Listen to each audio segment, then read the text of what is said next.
Joining us tonight is Jake Rattlesnake.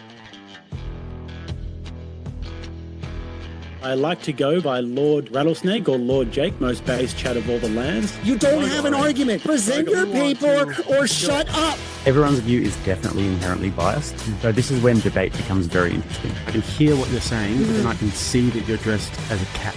I'm a dog. You said you like to go play fetch. Wolf, yes. So how does that tie into your relationship? Like, what are you looking for if you're a dog? You know, I think that John Jr. will be president one day. If I was a gambling man, I'd put money on that. Founder of Rattlesnake TV, Jake. Man, I really appreciate it, dude.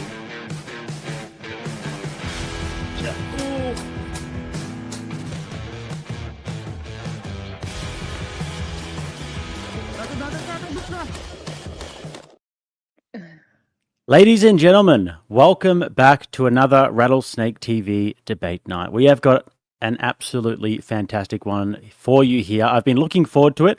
I put out the feelers on Twitter a few weeks ago saying, would anybody like to do a debate with Rachel on the 19th Amendment? Because it's a very contentious topic. It's a very popular topic. People are talking about it a lot these days.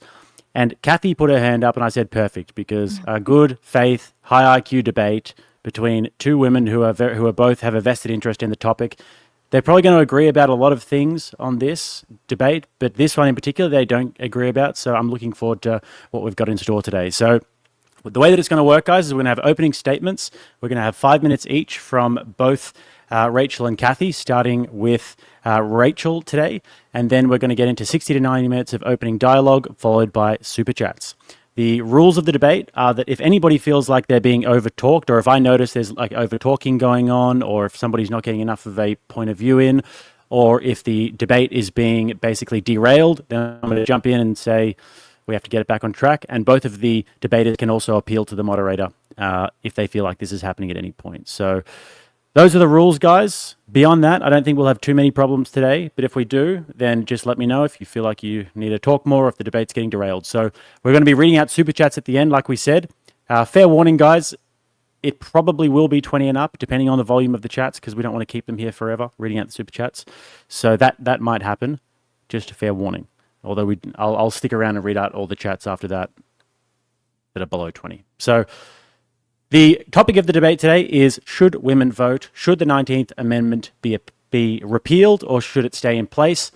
Rachel Wilson thinks no, women should not vote, and that the 19th Amendment should not be in place. Kathy thinks yes, this is a good thing. So with that, Rachel Wilson, you have 5 minutes on the clock, starting right now. All right. Well, first I want to say thank you to Kathy for being here.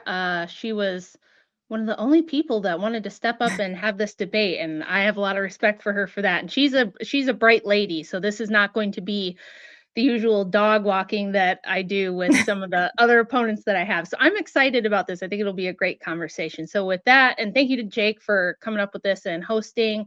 With that, I will go ahead with my opening. So the idea of restricting women from participating in politics is not a new fringe idea. The 19th Amendment and the full political participation that it granted women in America is the new fringe idea. This debate goes back to at least 400 BC in Greece, when the question of women's involvement in politics was being hotly debated. Aristophanes wrote a play called Assemblywomen, in which he imagines a city where women are fully enfranchised. The women, under their leadership of the protagonist Praxagora, establish a radical new social and political order designed to unite the city and eliminate greed. This includes communism, in which all private property, land, and wealth are collectivized and distributed equally to create one giant civic family; state welfare, when the government assumes the responsibility of feeding and housing all its citizens; and, oddly, equal opportunity and love. So to ensure that no one is left out, all the citizens are allowed to sleep with anyone they want, provided that the men must first satisfy an old, ugly woman before moving on to a beautiful one, which is kind of a funny satirical device. But this was a play that was written to kind of critique this debate they were having in Athens at the time. At this time, Athens was reeling from recent battles with Sparta, and Aristotle claimed that the freedoms that were permitted to Spartan women in the days of Sparta's successful military campaigns led to its own defeat. He observed that at the time, women under Spartan constitution were not subject to the same restrictions as men and were fully enfranchised, and therefore lived luxurious lives while the men remained in military training. As a result, the Spartan women at the time of the Theban invasion in 369 BC, according to Aristotle, were utterly useless and caused more confusion than the enemy. Sound familiar? Women were not left out of politics by mistake or by ignorance for all of human history until the last century. This has been the case across time, culture, ethnicity, and religion for a reason. Our ancestors were not stupid, oppressive, or unjust. In fact, leaving women out of politics was done out of a sense of justice and dignity toward women and respect for the opposite and complementary capacities of each sex. American anti-suffragist Miss E.P. Peck put this most succinctly in 1914 when she stated that the entire purpose of the government was to protect persons and property. And this is going to be the crux of my argument today. These are things that she said women were not inherently capable of doing, and therefore it's unjust to saddle them with the responsibility of governance. So the Constitution says that the government's enumerated powers boil down to three basic responsibilities: defense, infrastructure, and enforcing the law. Since we know that only men can perform these duties, it's unjust and foolish to put the power to govern these things in the hands of women. Kathy and I are both Christians, which means we both justify our morality on Christian pillars like the Ten Commandments and every human being an image bearer of God, deserving of dignity, which glorifies him. This stands in contrast to modern progressive values like fairness and political equality, which are not found anywhere in the Holy Scriptures or in church tradition. They're actually tenets of the post-Christian Enlightenment humanist philosophy. Kathy and I are also both politically aligned on the right. I've heard her argue against collectivism, but I wonder if she knows that a core tenet of Marxist communist philosophy is women's political equality with men, participation in the workforce, as well as the socialization of child rearing. All major communist philosophers of the last 200 years have argued that communism cannot be achieved without pushing women into politics and the workforce and out of the home, which is exactly what has happened. In fact, the 19th Amendment was a project of left progressive industrialists who knew they couldn't get the radical agenda of the progressive era passed without women voting. Without the 19th, we would not have to deal with the massive welfare state, gay marriage, Roe v. Wade, Obamacare, replacement of fathers with the states, or gender transitioning of children, all of which enjoy far more support from female voters than male voters. This is not a reason in and of itself to repeal the 19th, but it's a supporting argument that demonstrates the consequences of women's full political participation. The fastest way to destroy liberty and guarantee socialism is to grant all women political power. This new fringe experiment of women's political enfranchisement over the last century has been a massive failure. It has pushed the Overton window so far to the left that two married men having designer babies via surrogate can now be considered conservative. The United States was not founded as a universal suffrage democracy. It was to be a limited suffrage representative republic. This was also done by design for good reasons and not out of ignorance or a desire to oppress anyone. Like the Greeks, our founders could foresee that universal suffrage would lead to corruption and make our government essentially a shadow oligarchy rather than a defense against tyranny. I believe we should repeal all amendments which result in universal suffrage, including the 19th, and instead return to enforcing the 10th Amendment, which would allow states to determine the criteria for voting. There are many ways we could limit suffrage, but I think a good starting point would be declining to grant it to people who are utterly incapable of building, maintaining, or defending our nation. That's 5. Okay. Oh, perfect timing. Kathy, whenever you're ready.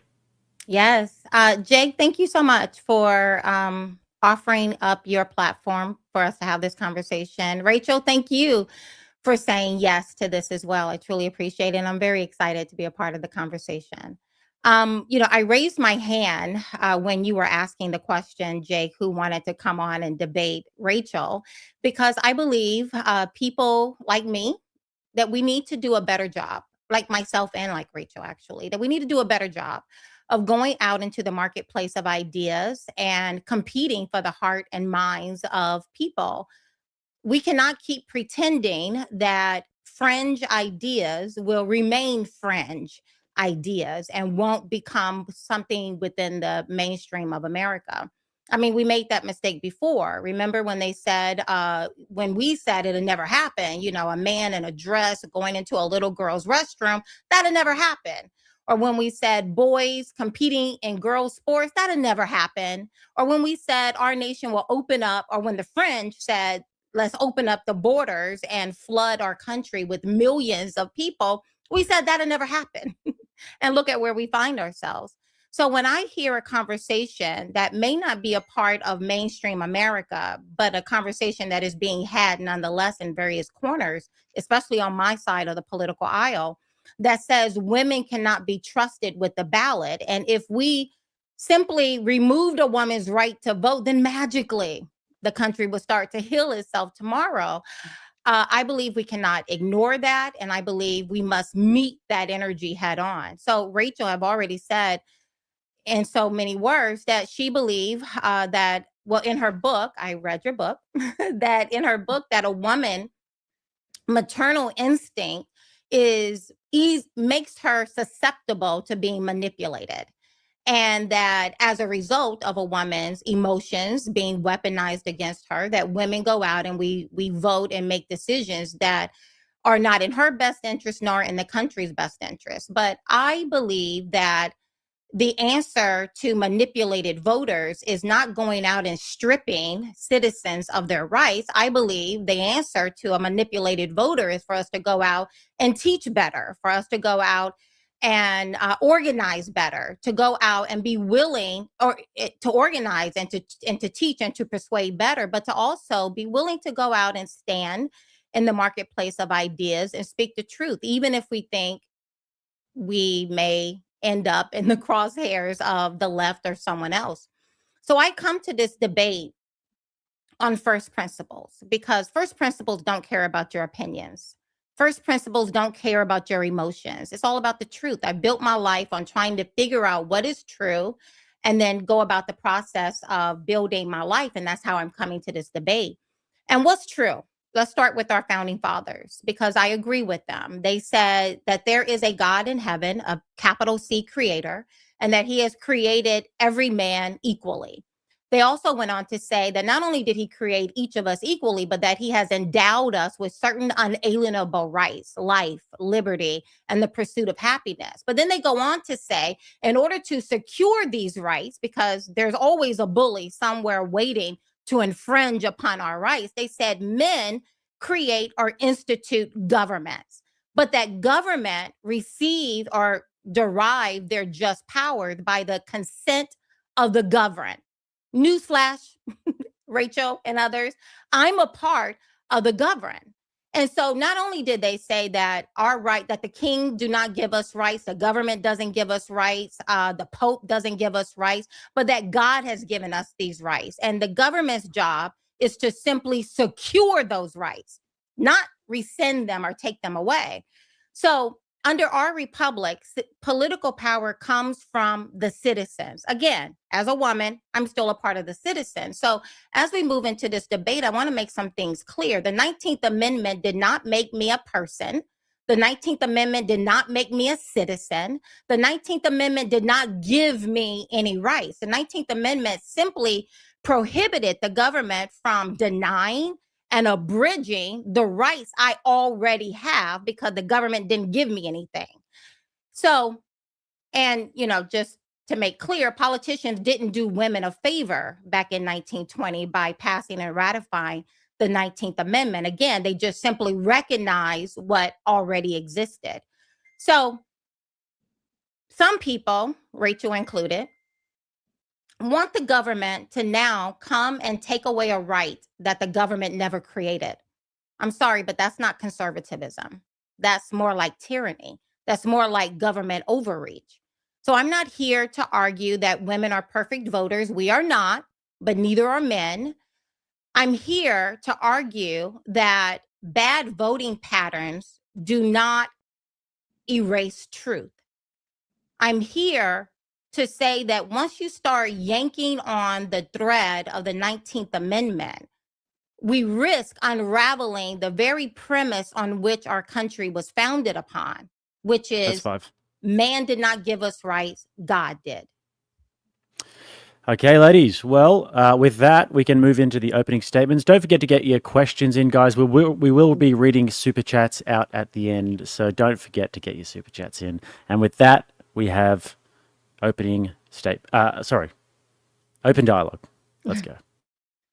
So, Kathy, you seem to think that the 19th Amendment was simply recognizing something that was always there that the government failed to recognize for the first, 150 years of the nation, and that according to you, the founders wanted one person, one vote. If that's the case, why didn't they set things up that way?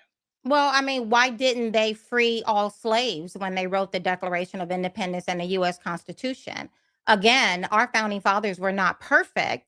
However, they wrote a document that is the greatest political document ever written. And I believe what we have experienced over the past 250 years is this long march towards fulfilling the promises that were found in the Declaration of Independence. And that is that all men are created equally and that God has endowed all of us with certain rights, and even to the slave as well as to women. That is the right to life, the right to freedom, and the right to be able to pursue whatever form of happiness that I want. Then why didn't they grant all men the vote? Why was the nation founded with only a small percentage of even white men voting? Yeah, If they truly believed all men, if in other words, we're arguing over what those phrases mean, right? Because we don't agree on what they mean. I don't think they meant every single individual person should have equal political enfranchisement. To say that all human beings are created in the image of God and have equal dignity before the Lord is certainly different than saying every single person should have a say in the governance of the nation. If they believed that's what it meant, why didn't they set it up that way from the outset? and again, I'm sure you probably know this, that one of the requirement for people to vote was back then in that time was whether or not you own property or Mhm. land. And Yeah. so, I mean, so if we're going to take away a woman's right Mhm. to vote, why not take away the right to vote of those who don't own land?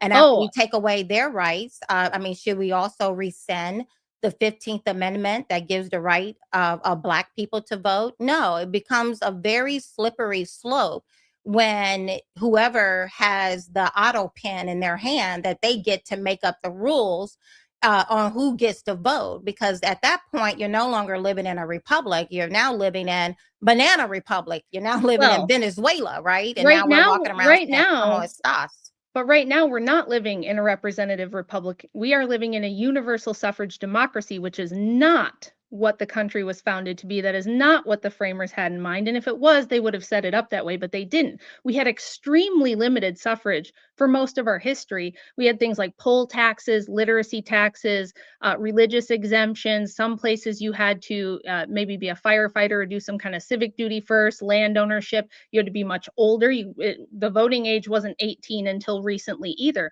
The founders set up the nation with all kinds of restrictions on suffrage. It was never meant to be one person, one vote.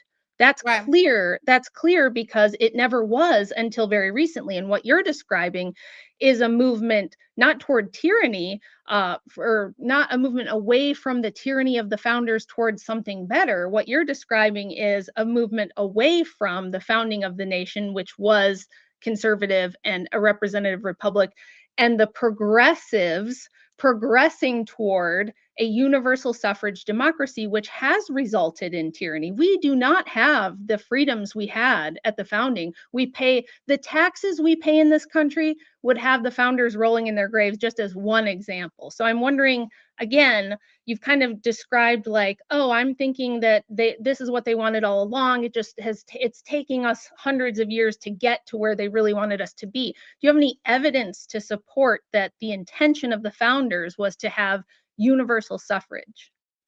Allow me to say that a couple of things. One, when I was working as Vivek Ramaswamy's national grassroots director, and as his advisor, one of the things we talked about, and he became perhaps the first modern day president under my lifetime anyway, to actually say that perhaps we shouldn't have universal suffrage, which is very different from what you and I are here talking about. You and I are here talking about whether or not women should be allowed to vote specifically. Now, what universal suffrage, however, yeah, I agree with you that, and Vivek put it out there. We talked about it as a team and we agreed with that perhaps, those who are graduating from high school, perhaps they do need to do either take the civic test that that most people have to take when they want to become a legalized citizen in our country and pass that test, or do some kind of civic engagement or enroll in the or sign up for the military. I'm not here to argue against that. What I'm specifically here to talk about is, you know, whether or not women should be allowed to vote. And I stand by what I said. Now, is it hard? Yeah. But you know what? The price of liberty is eternal vigilance. So I agree with you. We are a long way from even when I was born. You know, I mean, who would have ever thought we would, you know, be talking about two men, you know, renting the womb of another woman to produce a baby is a family, and we're okay with that, and you know, designer jeans. No, yes, I agree with you on that as well. We have gone a long way from what is moral, what is good, what is right. But you know, I'm sure you probably are aware of this, but John Adams also said that the Constitution is made only for a moral and religious people. It is completely inadequate for any other kind of people, right? So we can, you and I would probably agree that, well, what is moral? It simply means people who know the difference between right and wrong.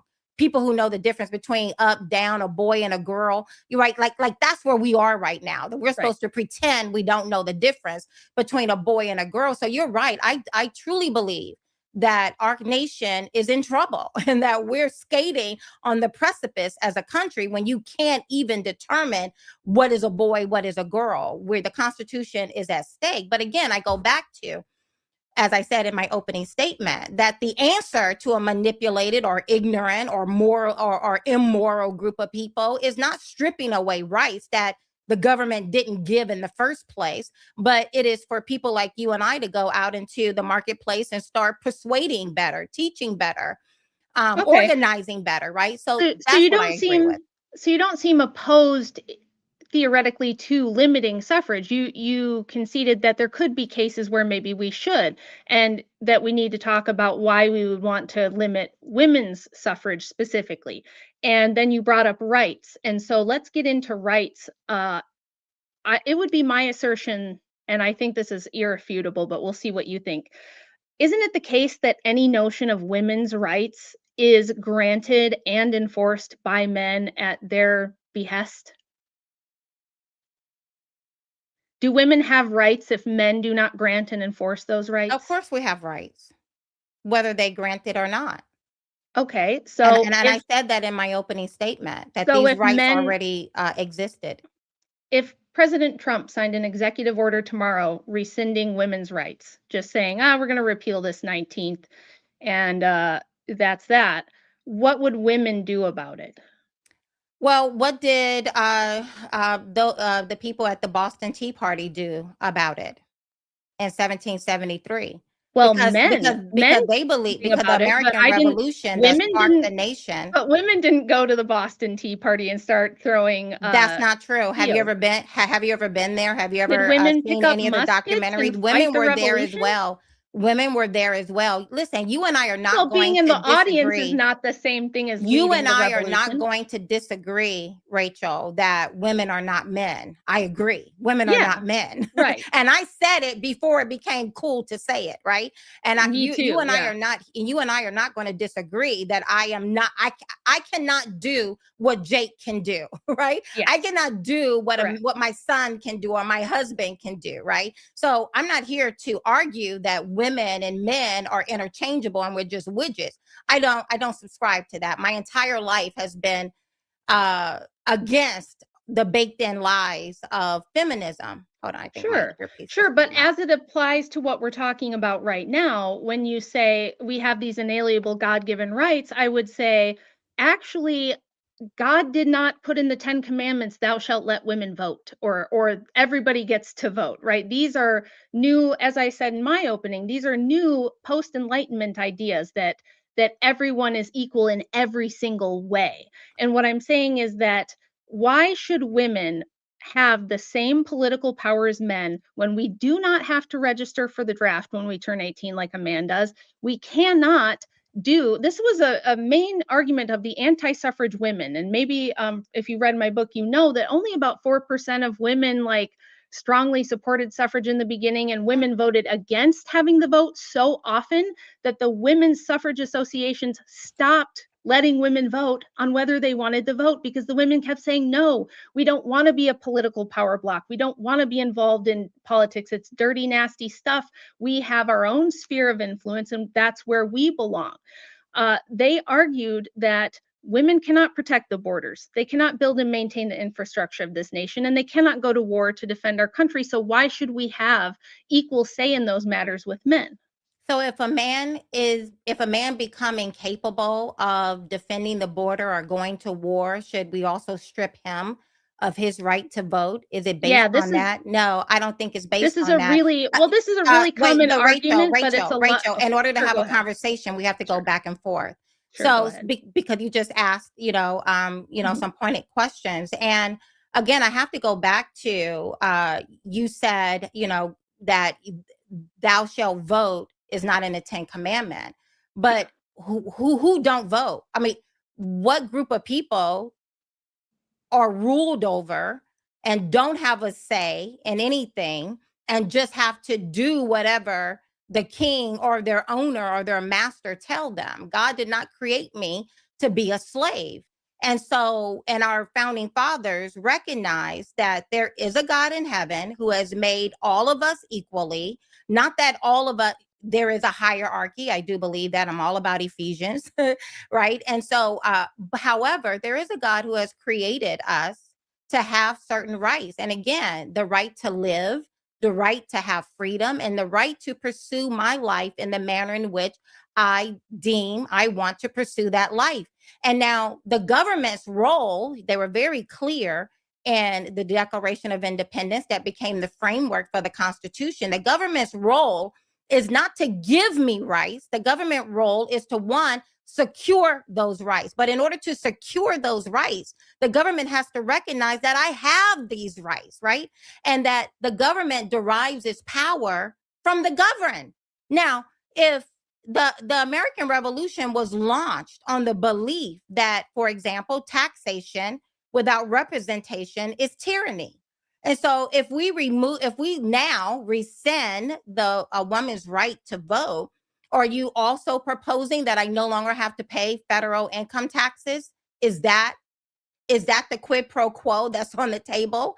Because if that urge that if I have no say in how I'm being represented, then I don't want that kind of government. And in fact, it was a strong enough urge that caused the colonists to go into a very violent assault on England. And so if that principle applies to men, why doesn't it apply to women? Because by 1913, women were being taxed without the ability to have a voice in the government.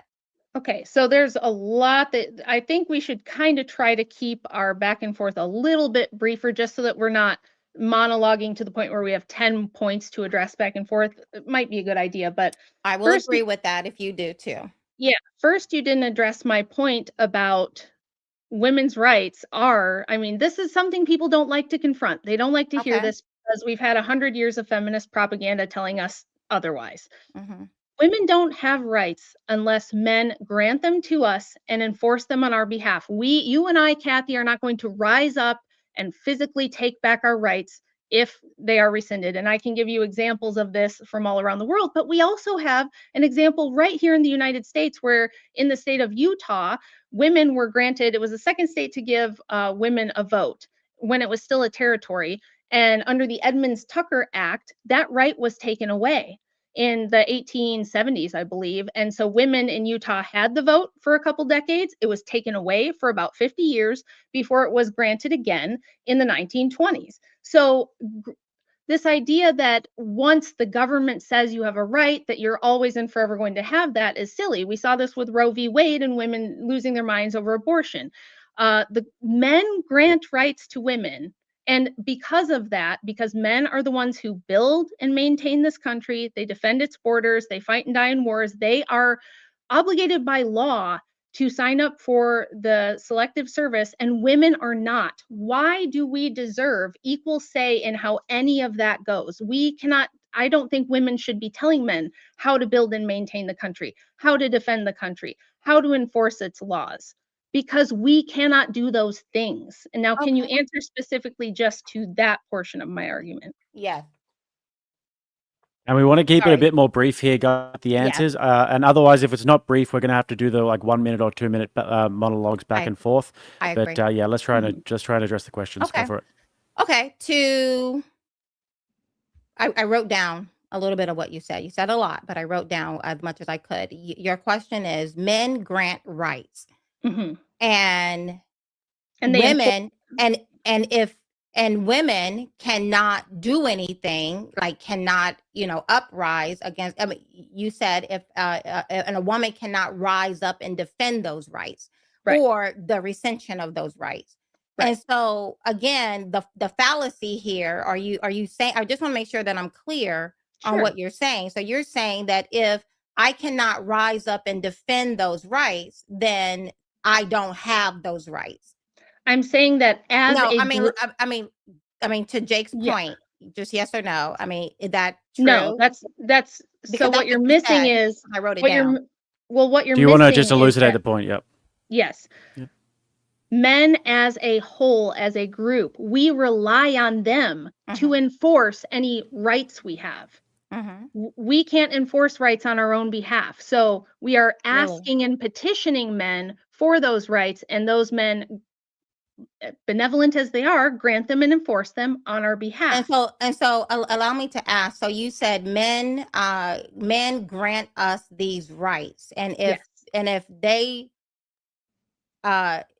and I'm assuming you're alluding to men have the strength and the ability to enforce these rights. And if they don't enforce these rights, then women don't have the strength or the ability to do anything about it. Yeah. So are you saying to me then, I just want to make sure that I'm clear here, that, I mean, Jake, I saw one of your videos where you were boxing and all of that. I love MMA, by the way.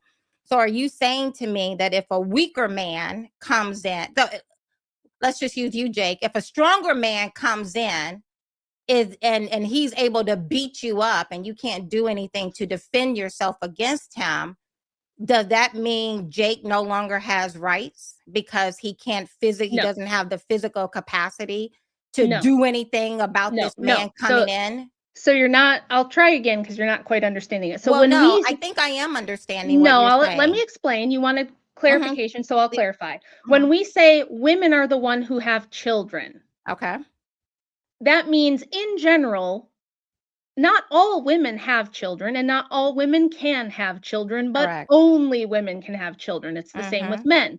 Not all men can fight in a war. Not all men defend the border, but only men can do those things. So that's where we have to clarify. We can't be stuck in this hyper individualist mindset where we're thinking each and every single person and every exception. The exception proves the rule. So if you look around the world, women don't have rights in every society. Okay, I'm just explaining how things are, not how they ought to defend be. the rest of the world. I'm talking about our country, which is the greatest country that has ever existed. I'm sure you will agree. I don't know if you agree. I'm assuming. But America is the greatest country that has ever existed. And it's the greatest country that has ever existed because it was founded upon these values that have found their way into the framework of not only the Constitution, but the Declaration of Independence. And so I'm not very interested in the rest of the world, but just our country. And again, your premise, if your premise is based on strength, the ability, then it has to apply even to the weak man or to the baby who can't defend themselves. And I just find it's just so full. It's illogical to try to argue that I should not have rights. Because I mean, I didn't say you should not. See, this is where you're not using logic. I did not say should not be able to vote. That I should not be able to vote. Now, I spent 10 years in the military. I trained alongside men in the military. I was in the foxholes. I got thrown out of planes. I was out there with my M16. I was leading men over hills and under valleys and all over the place. So I was defending. I am very strong. But now does that? But should my rights, whether or not I have rights, be based upon whether or not I can beat you up or I can force you to give them back. No, that's ridiculous. But you're There are straw some manning universal argument. You're th- straw manning I my don't argument. think Maybe so. you Just don't. quickly, I don't guys. think Just quickly, so. guys. One I'm second. I saying think what that you're there is saying. a little bit of a disconnect going on here. So, Rachel, I'll get you to elucidate this. Just say, for example, Rach, if you can do a clean and press heavier than me in the gym, all right, does that mean that you should be able to take my rights away and that I shouldn't have rights? Of course not. That's not the argument. The So what argument. is the argument? Because So you let me- said it's based Sure. on Just- strength. No, it's based on use of force. So everything Okay, in government. strength. Force. Just so we can understand the argument here, let's make this distinction, Rach. Okay. And then let's move on because I don't think. Well, this is the linchpin of the argument. This is probably the think so. foundation of what we're talking about here is that, and as I said, anti-suffrage women, the vast majority of women who did not want women's participation on a large scale in politics argued this very point. And they said, look, God has granted men the monopoly on force. They're the only ones. Even if Kathy's out there with her M16, only if we had an all-female military and we had an all-female border defense and we had an all-female engineering team trying to build infrastructure, well. it wouldn't work. Just like if we tried, but even if we help men with those things sometimes, men don't need our help to do that. And historically, they've never needed our help to do that. We can have an all-male military, an all-male police force, an all-male border patrol, and only men building bridges and skyscrapers and roads. That works. So what I'm saying is, as a whole, like I tried to explain, only women can have babies. That doesn't mean every single woman has a baby and that if she doesn't have a baby, she's not a woman. In that same way, only men can use force to enforce rights, anyone's rights. Okay. So this Rachel, is let me why ask you. this is what separates the criteria when people will say, well, why don't we just start discriminating the vote against people of different races or people of different economic strata or things like that. The difference maker is that the task of government is to defend persons and property, and women cannot do that. That's a task that only men can do. So why should women have equal say in the government when they cannot perform the functions of government and only men can do that? So are you saying, because, okay, again, just parroting back what you said, that only women can have children. Mm-hmm. And only men can't have the force to defend. Am I right? Is that what you said? Okay. Mm-hmm. So let's not retract that. So then, therefore, only women can have children, but only women can have abortion. So does that mean abortion is a right? And that because Jake or my husband cannot or Andrew cannot have an abortion, then they don't really have anything to say, and it really is my body, my choice?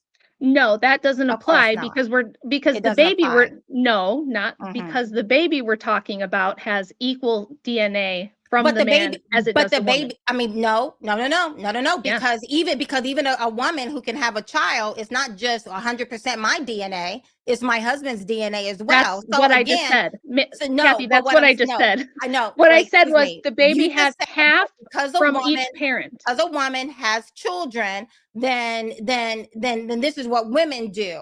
But only men have the strength to defend. So then that's what men do. What if the baby is a girl? So what if the baby is a girl? What I'm saying is that that's not analogous. That analogy doesn't work. Yes, it does. Yes, it does. No, it's not analogous. You have said many times when you're done. No, thank you, Rachel. Rachel, you have said many times that only a woman can have children. Only a woman can have children. This is what women do. This is women's work. Men can have it. So men doesn't really, so then that's meant that this is women's territory. And then you said men can defend, men have the strength, men can do what they want to do. So then women really shouldn't be telling men what to do. Okay, now carry that thought to the next level, which is, what about abortion? Now, for everyone who's listening, I'm vehemently opposed to abortion. Vehemently opposed to abortion. I've always been opposed to abortion. But I'm just using your logic that you're not using my logic. I am. Let's get Rachel to explain. Once again, I don't know if you're not understanding or maybe you haven't thought things through this way before. The reason these two situations are not analogous is for two reasons. One reason is the fetus in question is equally belonging to the father as it is to the mother because it has half of each of their DNA. Yes. And the second defeater for this and why it's not analogous is that if at any time men want to rescind abortion rights, they can, and you have to have the baby and there's nothing you can do about it. So it just reinforces my point. So basically, women are just slaves. Like women just have No. no voice. Well- Women, because a man can take away anything. A man can give me Yeah. rights, take away rights, beat me up, not beat me up, give me food, don't give me food. I mean, like, what do we do, Rachel? I mean, and This again, is yes, we're facing the one fact one here. moment, Rachel. One moment. Allow me to speak, please. That You've been again, speaking way more than I've been wow. speaking. You go on long diatribes and then All I'm right, just- all right. Just not I to don't get into think the so, meta Rachel. I conversation. don't We'll think just so. try and land the plane a bit quicker. I think that'll be best for everybody. well, Kathy, she doesn't do you let- respond to my point. She responds to what she thinks I'm saying, and no matter how much I correct her on That- what I'm that's saying, why- she yeah, continues to respond to something No, else. Jake, don't say we've been yeah, trying yeah, to because that's we've been not trying right. to get the points I am responding. elucidated. I think I do understand the points that have been made, but we're just trying to make those distinctions because I'm not sure you've 100% gotten the distinctions. But Kathy, ask the question that you wanted to ask, and then Rach, you can elucidate if you need to. Sure. Yeah, I mean, I think I've proven my point, but Rachel, why did you say again, only women can have children? What was your point behind that? Because I'm saying that in the same way that not all women can have children, some are born with fertility problems or reasons they can't, or Right. some women decide not to, but only women are capable of having children. It's the same, it's analogous to how, even though not every single man fights in a war and not every single man is building infrastructure or defending the border, only men can do that. And because of that, only men should be the ones voting on how the government is run, because men are the only ones that can perform the essential duties of government. Okay, got it. So only men can defend. So although all men can't defend, only men can defend. So therefore, men should be the ones who make the decisions because they can defend. They have the strength and the power and the muscles to really force their will, and women can't really do anything against that. Am I correct? Yeah, it's not. Okay, It's okay, not no, a. okay, But okay, wait, okay, I have no, to okay. clarify. Well, It's no, not a because moral. I'm not saying should. I'm not saying well, men should enslave us. They don't. I know Clearly they don't. I know they don't. I know, And at the that's not what I'm founding- saying. And that's not what I'm At the saying. founding, you say that repeating- you're a I'm repeating constitutionalist, and what at the you founding, said. the I'm founders agreed with I'm me. simply repeating what you said, Rachel. Mhm. So you did say that, which is what I've been saying the entire time, which then again leads me to, so only women can have children. All women can have children, but only women can have children. Yes. So again, according to your logic, only women can have abortions. All women don't have No. abortions, but only women can have abortions. Well, yes, And only so women then- can and so then have abortions. Therefore, I'm going to take this huge leap across 27 buildings to get to my conclusion, which is what you did, with your only men example. I'm going to take these huge leapfrogs over here to get to a conclusion that says, therefore, abortion is a right, that because only women can do it and men No, can't. that And it's doesn't my body, follow. my choice. Yes, it does. Well, No, no, that doesn't follow. no, And I'll but what explain doesn't again why it follow- doesn't. No, thank you. But what doesn't follow, Rachel, is your premise altogether. And I saw that quite I'm a trying bit. so hard. I actually Well- don't know if I actually don't, I've actually looked at a lot of these debates, and I'm not sure I actually understand the argument here in terms of Yeah. what we're getting at. So, Well, I think So If I if you could already just try and explained why summarize it as quick. No, abortion I is mean- not analogous though, because as I said, we're No. talking about killing a child, and the Right. child is owned equally by the man who gave 50% of his DNA to help create it. So it wouldn't be analogous to say that because only women can have abortions, they should be the only ones who have a say, my body, my choice, no uterus, no opinion. No, that is not, Okay. that does not logically follow for two reasons. One is the fetus does not only belong to the woman and we're killing the fetus. Yes, it's Okay. in her body, but that's just its location. It Okay. still belongs equally to the man. And the second reason is if men don't grant you abortion rights, you don't have abortion rights. So Okay. it's not analogous to my defense and infrastructure Right. Okay. argument. So let again allow me to say what I said at the very beginning. I am not here to defend the baked-in lies of feminism. My entire life has been doing the opposite when I find out what a feminist principle may be. I have done all that I can to do the actual reverse. And that is how, again, I've been able to build a life that I'm extremely happy with. But again, are you familiar with the fallacy non sequitur? Non sequitur? Yes, I am. Okay, great. Because I find that you do that in your book.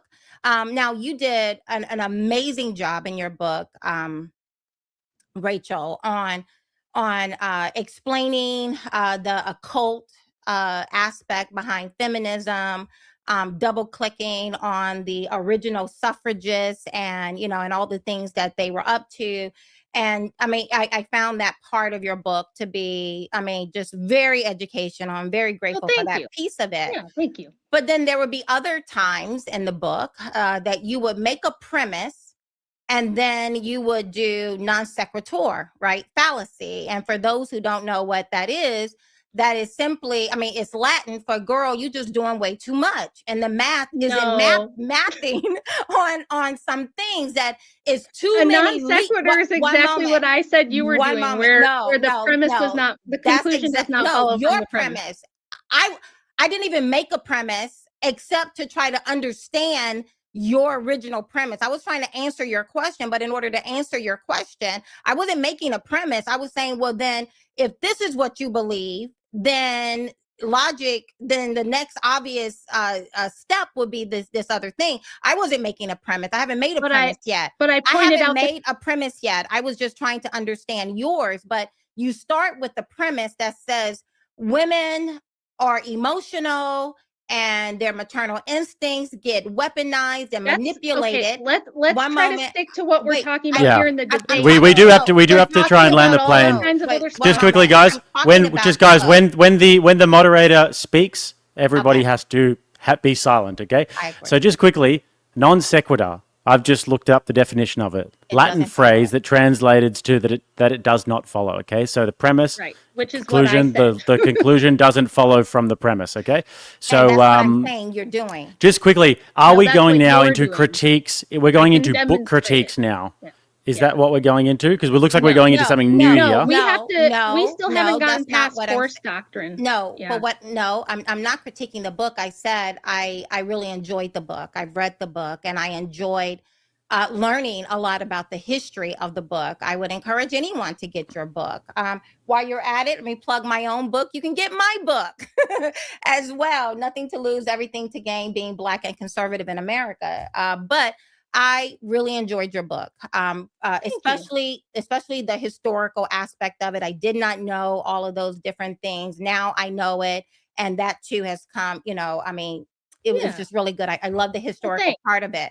I'm just saying is that you have a tendency, like you just did when we started off here, of making a premise, and the premise of why we're here on whether or not women should vote is your premise that I've heard you say in multiple interviews, what I read in your book as well, is that women are emotional beings with these maternal instincts. Argument, but that's not the argument I just made, and I've got to stop you because you keep going off and reaching for other things. Okay, go ahead. The question I asked is, so let's take this abortion argument, for example, because you keep thinking this is analogous and it's not, and you're completely missing the point of the force doctrine argument, which is if men say tomorrow, hey, ladies, no more abortions for you, we cannot do anything about it. I'm not saying that's good or bad. I'm not making a judgment claim as to whether or not that we can't do anything about it because we can't beat them up. Yeah, you got to be able to finish because single sentence this whole time. Yeah. So I'm not saying that's good or bad. I'm not saying it should or shouldn't be the case. I'm saying this is the case. The truth of the matter is that only men can perform the essential functions of government outlined in the Constitution, which is why the founders did not grant women voting rights, did not grant women full political enfranchisement. And I think that is the correct logical position, because unless you can explain to me why women should have equal say with men when we do not have to sign up for the draft, we cannot perform the essential functions of government, which is defending persons or property, why are we therefore entitled? Because a right is an entitlement absent duty. We don't have the same duty to protect and defend the nation men do. So why should we be entitled to that same right to vote on how it's governed? And I That's my disagree with argument. you. And I disagree with you. But And do you have an argument as to why? well, and I'm telling you, I mean, and I actually started off, but you did say did not grant women what was that thought? The founders did not grant us That the voting founder rights. did not grant women voting rights. But the founders did not grant men who did not own property either. Should we go back to that? I think that would be one consideration. However, Okay. now So in if the, you, but are well, not let me privileged, answer. We do have to let answer. when the question's asked, we I'll have to be make sure short. that we let I'll them be brief. elucidate it. Yeah. Yeah, I'll be Go for it. brief, but you asked the question. So I think that was good at the time when we had a very low population density and most people had to own land in order to live. Now we have mega cities and giant urban centers. So I would say a similar principle that would apply better to modern times would be net zero taxpayers. I think that if you do not have skin in the game, if you are taking more from the system than you are getting, or that you are putting in, then you should not have a vote. So I Yeah. would limit suffrage more to just no women. But my specific argument for women is just that, and you still haven't answered to the specific argument. You'll go to something else and say, well, what about this? I'm not. And I'm trying to understand what it is that you're saying because it doesn't make sense to me, and I can't make it make sense when it doesn't make sense. And so, well, then and there's just a lot of simply answer fallacies this on it. question. No, there's no Well, you fallacy keep in me asking me saying, questions. Can we move on to another question? How much time have we spent on this? 53 minutes on this one thing, and I think I the crux basically of have the shown argument, you. but- How about this? that- I've got an that idea. It's too slippery. It's too All right. slippery what you're saying. It's too many holes, and it doesn't. If There's it doesn't no apply, holes. if it doesn't I apply think- universally, you have all of these The whole point exceptions. is that there are no Ladies, holes. ladies, ladies, Okay. ladies, Jake. ladies. Okay? I think one good idea would be to potentially steel man each other's arguments. Okay? So just so that we can sort of ascertain an understanding from both people. So Rachel, if you want to steel man Kathy's argument to the best of your ability, go for it.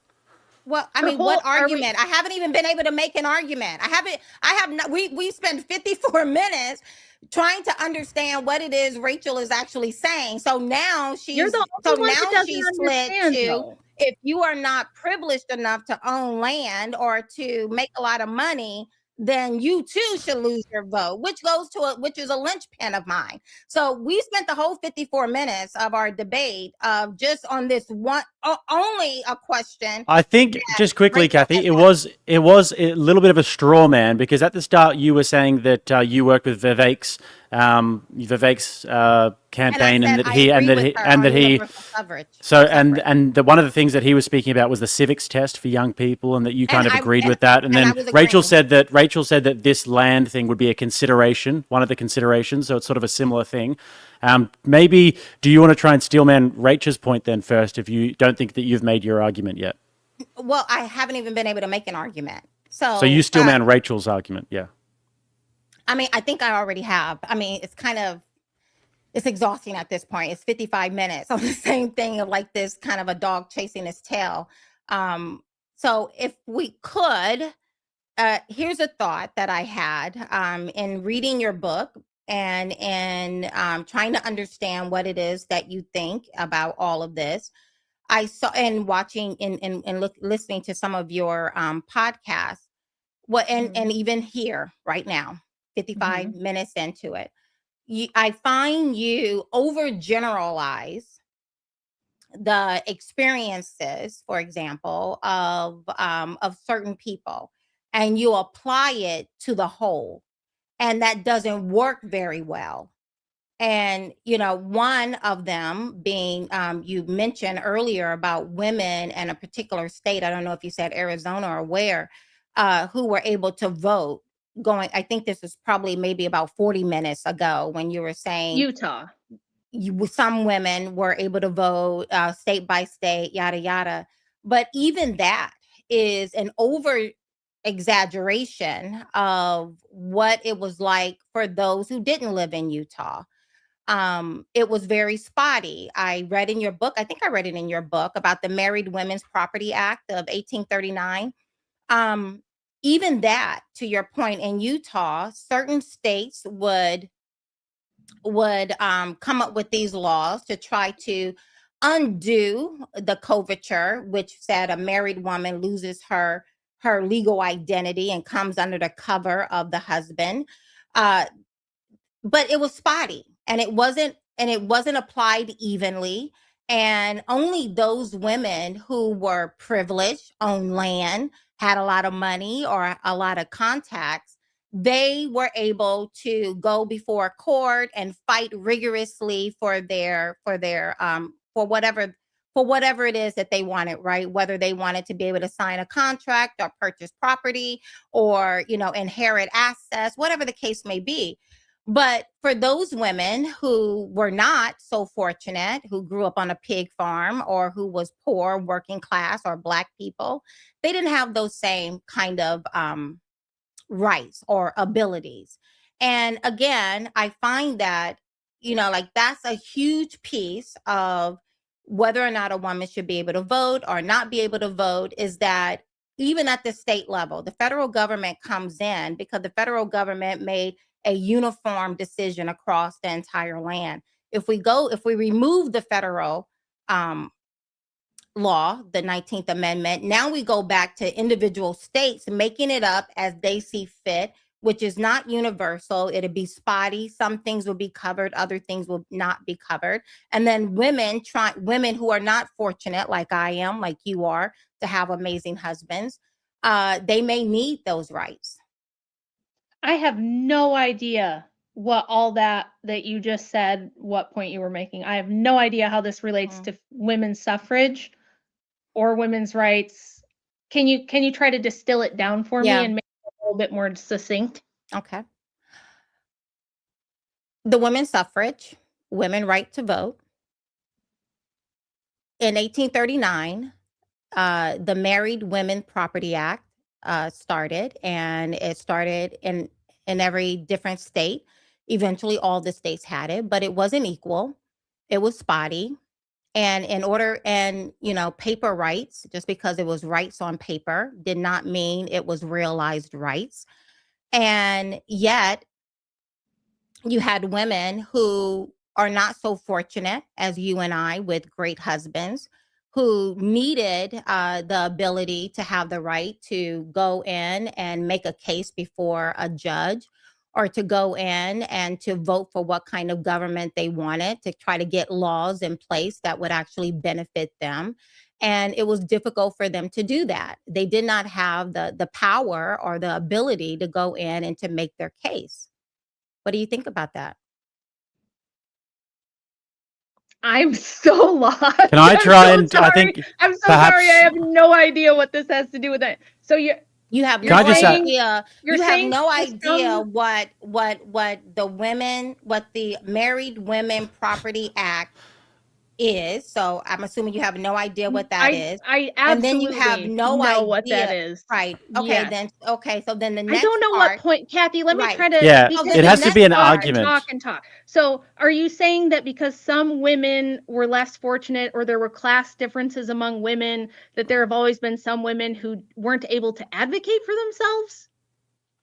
And Yes. then, how does that apply to suffrage? Are you saying how does that it not apply to suffrage? So you're saying that if women have a vote and they can vote for a representative, that this somehow helps them with being in poverty Absolutely. or growing up on a pig farm? How? What? No, it absolutely assists them, right? For example, judges are elected. And if a woman, let's say a poor woman, a working class woman, a Black woman went before a judge, which they probably would not go before a judge, but let's say they did go before a judge. They didn't have political clout. They didn't have a network. They didn't have a lot of money to persuade the judge to But that's- rule in their favor. But that's a class problem, not a problem of gender. One moment. But now, That for would example, apply to poor men too. even So with, I mean, it's another I was, non sequitur. That's I'm an sorry, actual say it non again. sequitur. Say it again. That's an actual non Okay. sequitur. So the No, it's not conclusion does not. actually. Yes, I'm. No, explaining. it does not. All right, No, let it does hey, not. let's me let's help have you. it go I'm trying to help you, to Kathy. I want, we're gonna have to I go want you to bear to with me. timers. If we can't do this, we're gonna have to go to timers in a second. We're gonna go a minute on, minute off. But Rachel, explain the non sequitur really quickly. I already know what the so- non sequitur is. I was the one who brought it. Let's to have her. Rachel explain it because she's Yes. making the claim. Explain how I made a non sequitur. Yes. That's- yep. So topic of the debate is whether or not women should vote. And you were saying that because there are some women who may have been poor or disadvantaged, that somehow voting rights are going to help them when they go before a judge if they need a divorce or if they need something. And what I'm saying is that is a non sequitur. It doesn't apply to this conversation. How does it not apply? I'm explaining the conclusion doesn't follow from the premise because Okay. that would apply to poor white men, poor black men, poor anyone.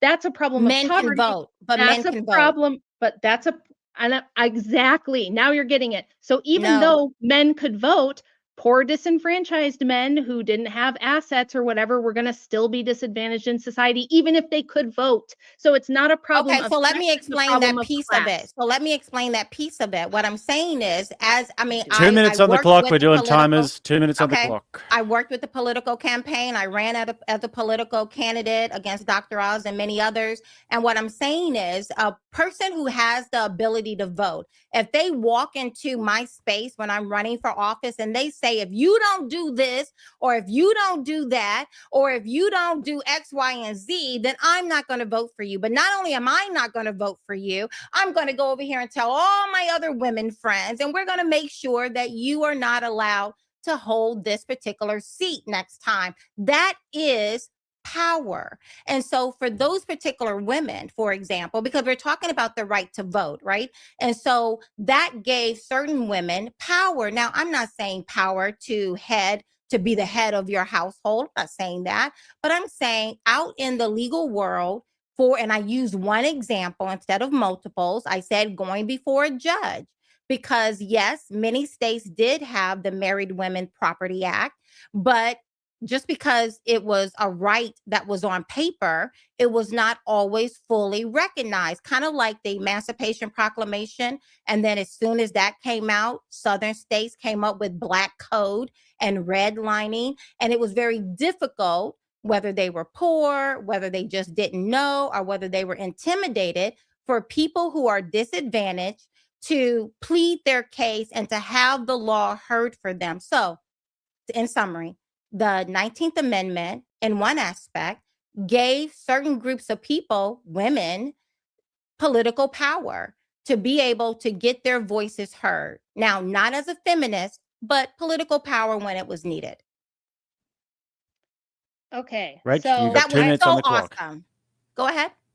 So I don't understand. Again, this does not follow that because there was some universal non-enforcement of certain types of laws, even if you're talking about the Married Women's Property Act or any other similar thing, that would apply to everyone, not just women. So even right now, poor men in this country who can vote and do have have representation in government, it doesn't cure the problem of non-enforcement of a law.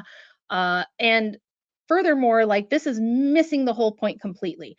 I don't think women, so. Even if women can't vote, they still have representation.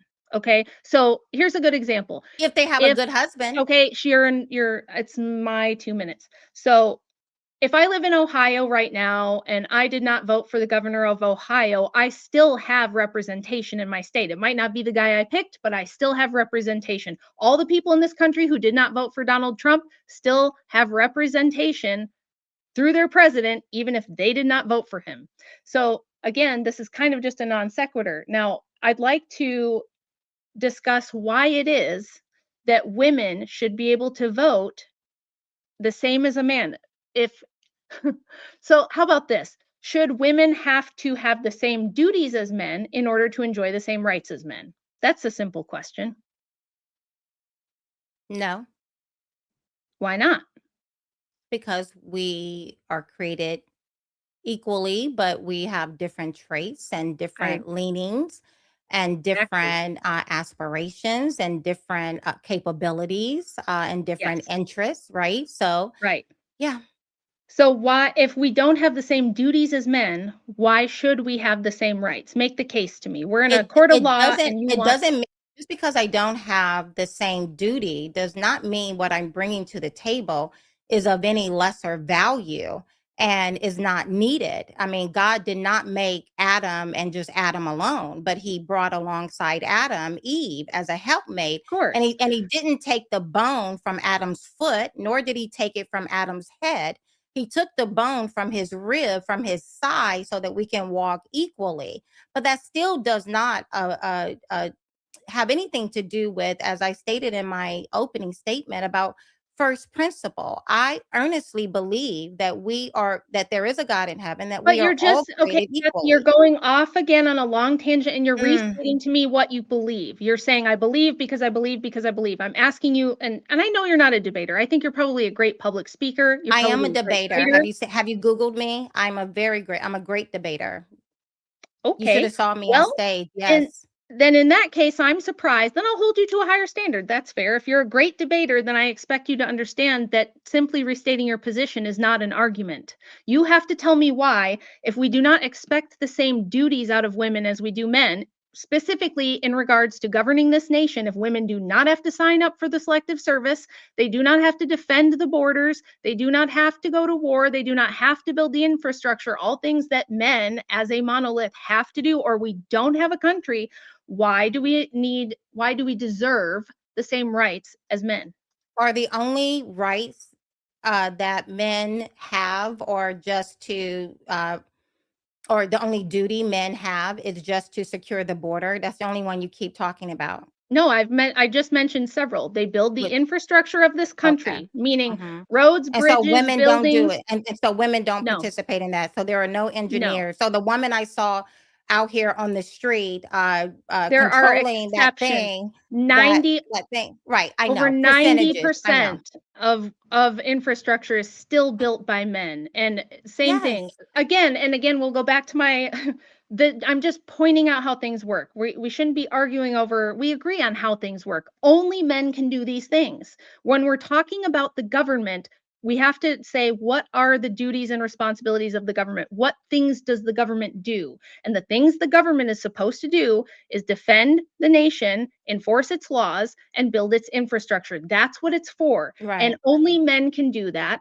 And I Women disagree can't do with that, that. and women And I don't do disagree that. with that. And I guess where we're having a I don't wanna disconnect, and yeah. what is that I But you need don't an believe that that's argument, the though. only thing that the government does. And like I said at the very beginning, the government job is onefold. That is to secure my rights. It is not What everything else that we have allowed it to become. And what are my rights?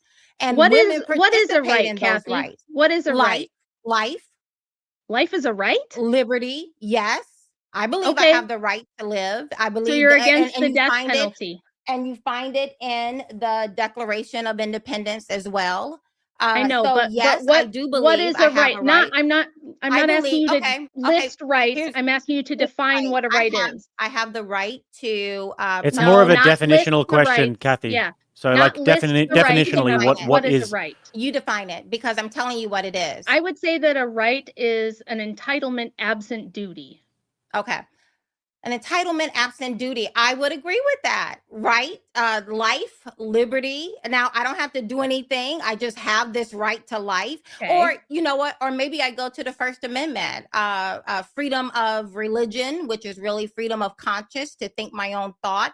The freedom of speech. Right? I don't have a duty. I don't owe you anything to do it, but can I speak? Or can I only speak if I'm strong enough to beat Jacob? And if I'm not, then I lose Okay. that right too. But Or since the you right agree, to, now you asked me what a right is. So yeah, but freedom now of, you're doing the thing where you wander off into the woods no, again I'm and not start wandering talking. anywhere. I think, You have to make again, an there's a argument, lot though, of Kathy. You gotta, fallacies and what Kathy, it I is love So- you. You're a saying. great lady, but you got to make an argument. You got to make an argument. You got to stick You know to what? the I'm topic.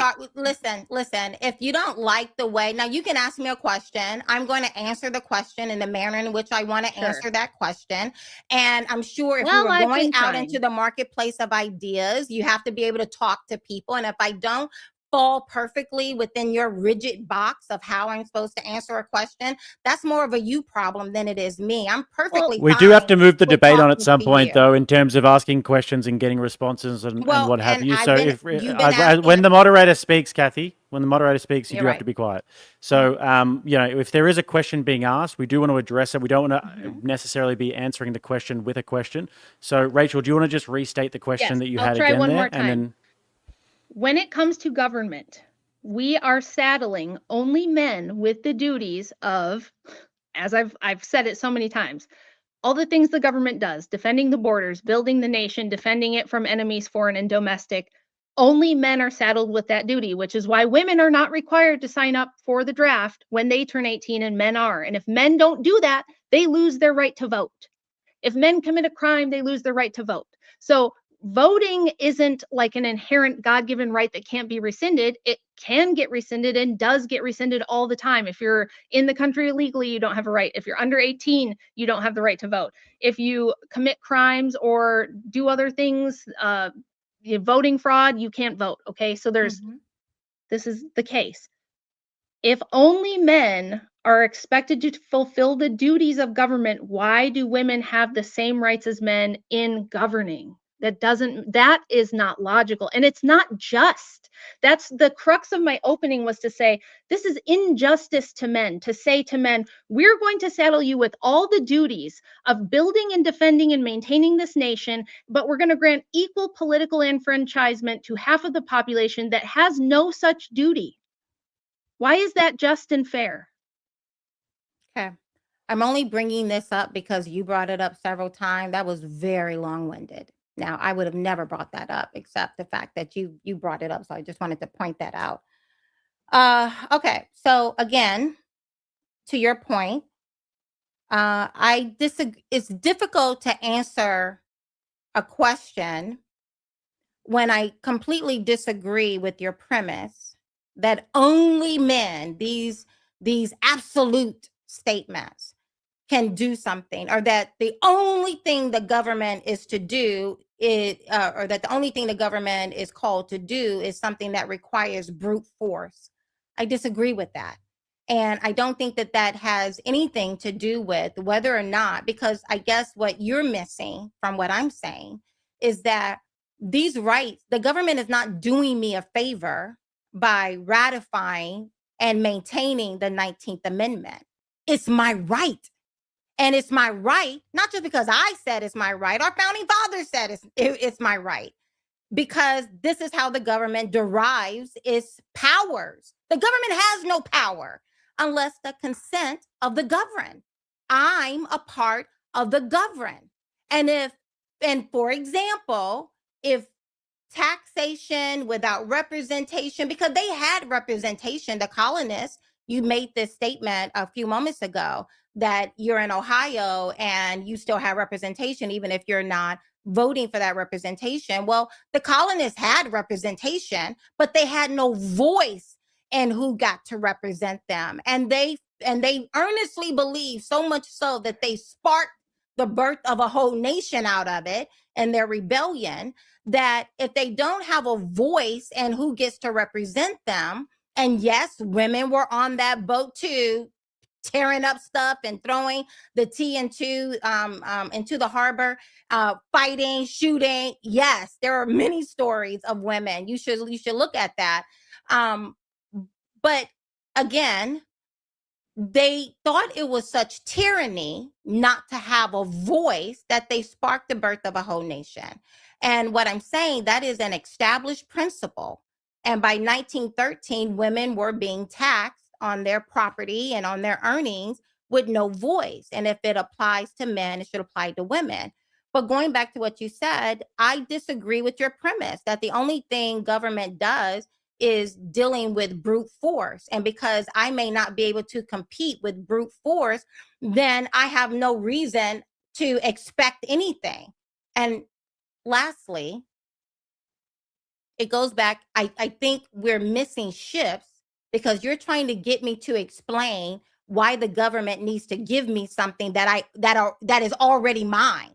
The government doesn't give me these rights. The government recognizes I have these rights, and then the government secures these rights because there are bullies out here who want to infringe upon my rights that the government didn't give me. Okay, so first of all, this is something Americans love to repeat because it Okay. sounds really good, but you don't have rights. I do. Please don't interrupt when it's my turn. Okay. If that were the case, why in all of ancient Christendom, if the Christian God that you and I both believe in grants us rights, they're not in the Bible, they're nowhere in church canon law, they did not exist for all of Christendom until the Enlightenment, okay? No medieval Christian peasants believed that they had God-given rights to have a voice in governance and all that. This is, as I outlined in my opening, that's a post-Enlightenment idea. It's not a Christian idea. It's a nice thing to say. It falls flat on its face and you can't defend it. If you can defend and not just continue to restate, but explain to me how you can prove that you have rights given to you by God that the government must recognize and that men must enforce on your behalf, I would love to hear it because you've still never answered to that point. The Okay. second point I'll make, I have. Oh, I've still got a minute here. Mhm. The other point I want to make in what you just said is that you're basically arguing for women's privilege because you're saying, no, women shouldn't have to sign up for the draft. They shouldn't I didn't have say. to. I didn't say They, that. We have to let Rach get through her point. Another minute on the clock here, Rach. when I kept asking, why should we have the same rights as men when we don't have the same duties when it comes to government? Yes, there are ancillary things the government does, but the primary purpose of government, according to our Constitution, is to protect persons and property. Women can't do it. You still haven't told me why they should have an equal say, even though that's the case. You just say, I disagree. You're just restating your argument again. And then if this is the case, and if the founders wanted everyone to have a say in government, why didn't they set our nation up that way? Why did they not give women the vote right away? If that's what they intended, and that was the premise of the founding and the thing our nation was built on, why could only a small percentage of either men or women vote at the founding? All right, so Okay. we can either go in a direction where, Kathy, you address the questions that Rachel's asking, but at some point, you did say before you haven't stated your argument yet, Kathy. At some point, if you did want to lay out your argument, premise form, and have Rachel respond to the argument, we can do that as well, but it's your time. You've got 2 minutes on the clock. You can do either. One question. I only heard really one question, and that was, how can I prove to you that I have rights? Is that what you said? That God has granted you rights and that the government made of men has an obligation to enforce those on your behalf. Okay. When here that's it is. never been the case in all of Christian history until Okay. Because 100 you years ago. know our nation is a constitutional republic, right? Right. Right, exactly. So what's the opposite? So what's a government But that you didn't is have under rights God? in this. You didn't Wait, have rights no. under this Wait, constitutional one republic moment, for one 150 moment, years. one moment. I mean, let me just answer your first question. How do I have rights? Where did these rights come from? Who said I have rights? Something somewhere in there is your question. Here it is. It says, we hold these truths to be self-evident, that all men are created Men. equal. Doesn't say You people. know that's universal, but No, I will that's continue. demonstrated. That they You have to prove that, Kathy. endowed by their creator with certain unalienable rights, that among these are life, liberty, and the pursuit of happiness.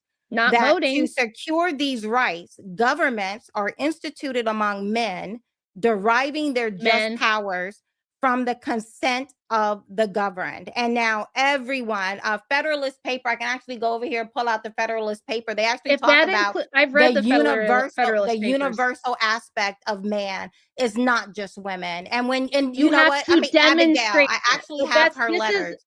This Now- is how you n- debate. now- You gotta So- demonstrate. Now you asked me to not talk during my 2 minutes. Sure. And I Fair, said I fair. would not. And so now Fair. I'm talking. You asked me the question, who gave me these rights as a woman? I just read to you. Now you can either accept it or not accept it. I'm perfectly fine with either one. But here it is, because this is this nation, this country does not exist apart from the U.S. Constitution. So if you tell me that I have to rip up the U.S. Constitution and come over here and find you an answer that you will agree with, that just doesn't work that way. We're specifically talking about why should women vote in the United States. And I'm telling you, the framework of the Constitution starts right here. And so who gave me these rights? first of all, who acknowledges that I have these rights? God gave me these rights. I just read it. The government did not do me a favor. The government simply recognized what already is. Okay. I forgot what your other question was. It was kind of long. So and hidden in there. what you just did, and this is something a lot of people don't understand about debate. Simply Okay. asserting your position is not the same thing as making an argument.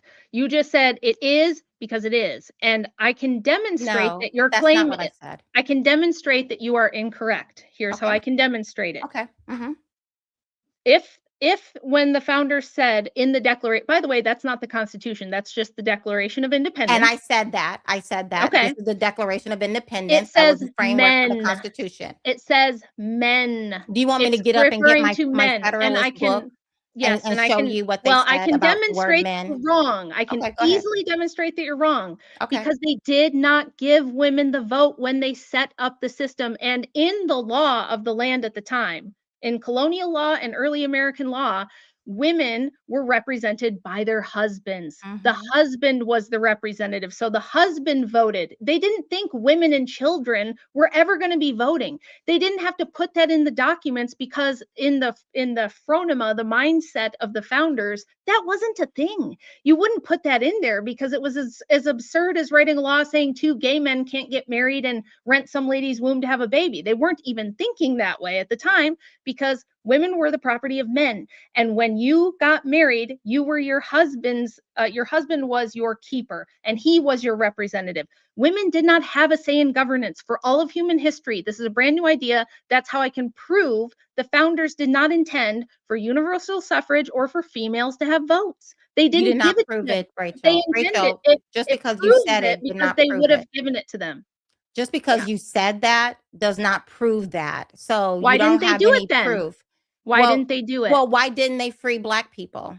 Because they didn't think that Black people were the same as the people who owned them at the time. I'm not saying that's right. I know. I But know you're not, Rachel. it's Rachel, your I know you. Wait, argument. one moment, Rachel. Allow me. So I know you're not saying that, and I'm not inferring it whatsoever.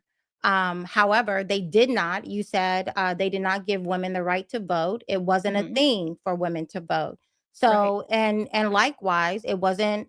Black people were not free. They did not state it explicitly in the document, in the Declaration or the U.S. Constitution. So are you saying because they did not state it at that time, then we need to also rescind the 14th Amendment?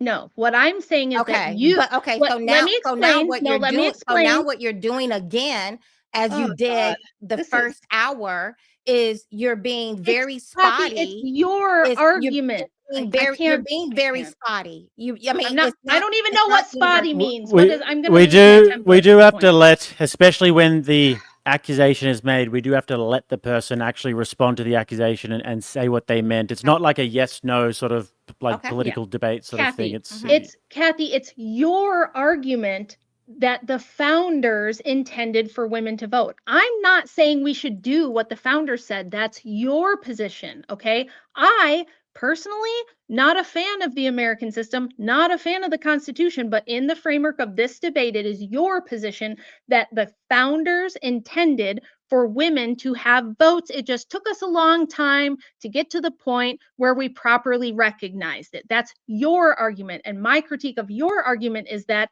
if that were the case, they could have simply set it up that way at the beginning and they didn't. And no, I'm not saying we should therefore rescind the 14th. I'm saying because it's not my argument. My argument isn't do whatever the founders did and keep it that way forever. Your argument is this was the position of the founders and this was what they wanted. And all I'm doing is simply refuting that argument of yours.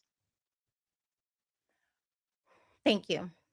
And I guess what I'm saying is that I disagree with your retort or your response to what it is. And it's very much the same of what you did in the first hour when you stated your position, is that you throw out a premise and you say you're going to give me proof, and what you give me are just your opinions and subjective reasoning. And I disagree with all of that. Okay, well, when reviews of this debate come out, people are going to once again point out that that's not the case. I'm Okay. saying you're the one making the subjective claim that cannot be proven. You're saying, well, they How? didn't give. You're No, saying they didn't. that's not true. The founders did You not give said to everyone me, a vote. you asked me, how do I have rights? Who gave me these rights? Who said I have these rights? That's what you said. And Yeah. I picked up the Declaration of It Independence says and then. I read what our founding fathers said of the opinion. And I explained who said to I you. have these rights? Now, I explained to you early at the opening, and I've explained it a couple of times already, that the government did not give me these rights. What the government did in securing these rights, before they can secure them, they have to acknowledge them.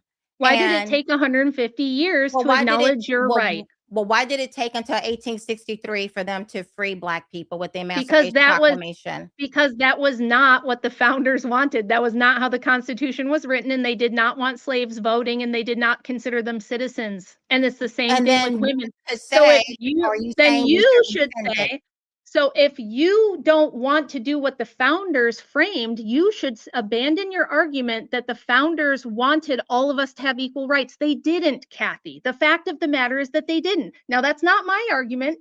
You're the one saying the founders wanted everyone to have equal rights. And I'm saying obviously not, because they did not grant voting rights to everyone. They did not grant the same rights to everyone. But you know what they did grant? A process for future generations to be able to open up the document, open up the Constitution, and to make revisions, right? Now, That's true. they're not perfect. And there was a reason. I actually understand the reason behind. I'm right here in Philadelphia. I've been down to this area more time than I can count, when at the Continental Congress and then over at the Liberty Hall itself. But I understand why they didn't. It was a rigorous debate. I understand why they didn't free Black people at the time. Disagree with it completely, since I have the blood of slaves coursing through my veins. However, I understand what it is that they did and the process that they created. They didn't lock up the U.S. Constitution and say, this is it. It is perfect. No one can touch it. And so, as I said earlier, we have been on a 250-year long march of fulfilling the promises that they declared in the Declaration. And for me, with first principles, I came to this debate. I'm coming to this debate based on the premise, because again, as I said earlier, the Constitution, the country doesn't exist apart from it. This country, as we know it, only exists within the frameworks of the Constitution. You start unraveling the premise, being that there is a God who has given us rights, and these rights did not come from the government. You begin to unravel the very country itself. Okay. So I would respond by saying, yeah, I agree with a lot of what you said there, actually. And what you really admitted was, no, we should not stick strictly to the constitutional framework that existed at the very beginning of the nation. So you have kind of abandoned this argument and realized I never that had that argument. I was asking you the question because you said they didn't give it to women at the start, and I said they didn't give men the right to own property. Men who didn't have property couldn't vote. So that wasn't my argument. I'm just telling you how your argument doesn't follow logic. It misses a whole lot of steps in between. Can we move on to another thought? Well, sure, but what you just described was progressivism. What you described was what the left progressive side believes, which is that the Constitution is a living, breathing document. It's subject to change over time. That's not what I said. It changes. You just described it. It changes over time, and it fulfills the will of the people over time as the will of the people shifts and as things change, because we are so far from what the founders framed. I agree. And you think that's good. Now, I'm not making the argument either way. I didn't say that was good. I didn't say that was good. I You did said not it's say that good. was good. You No, said what it I is said good that is, they no, have what I said is, recognized.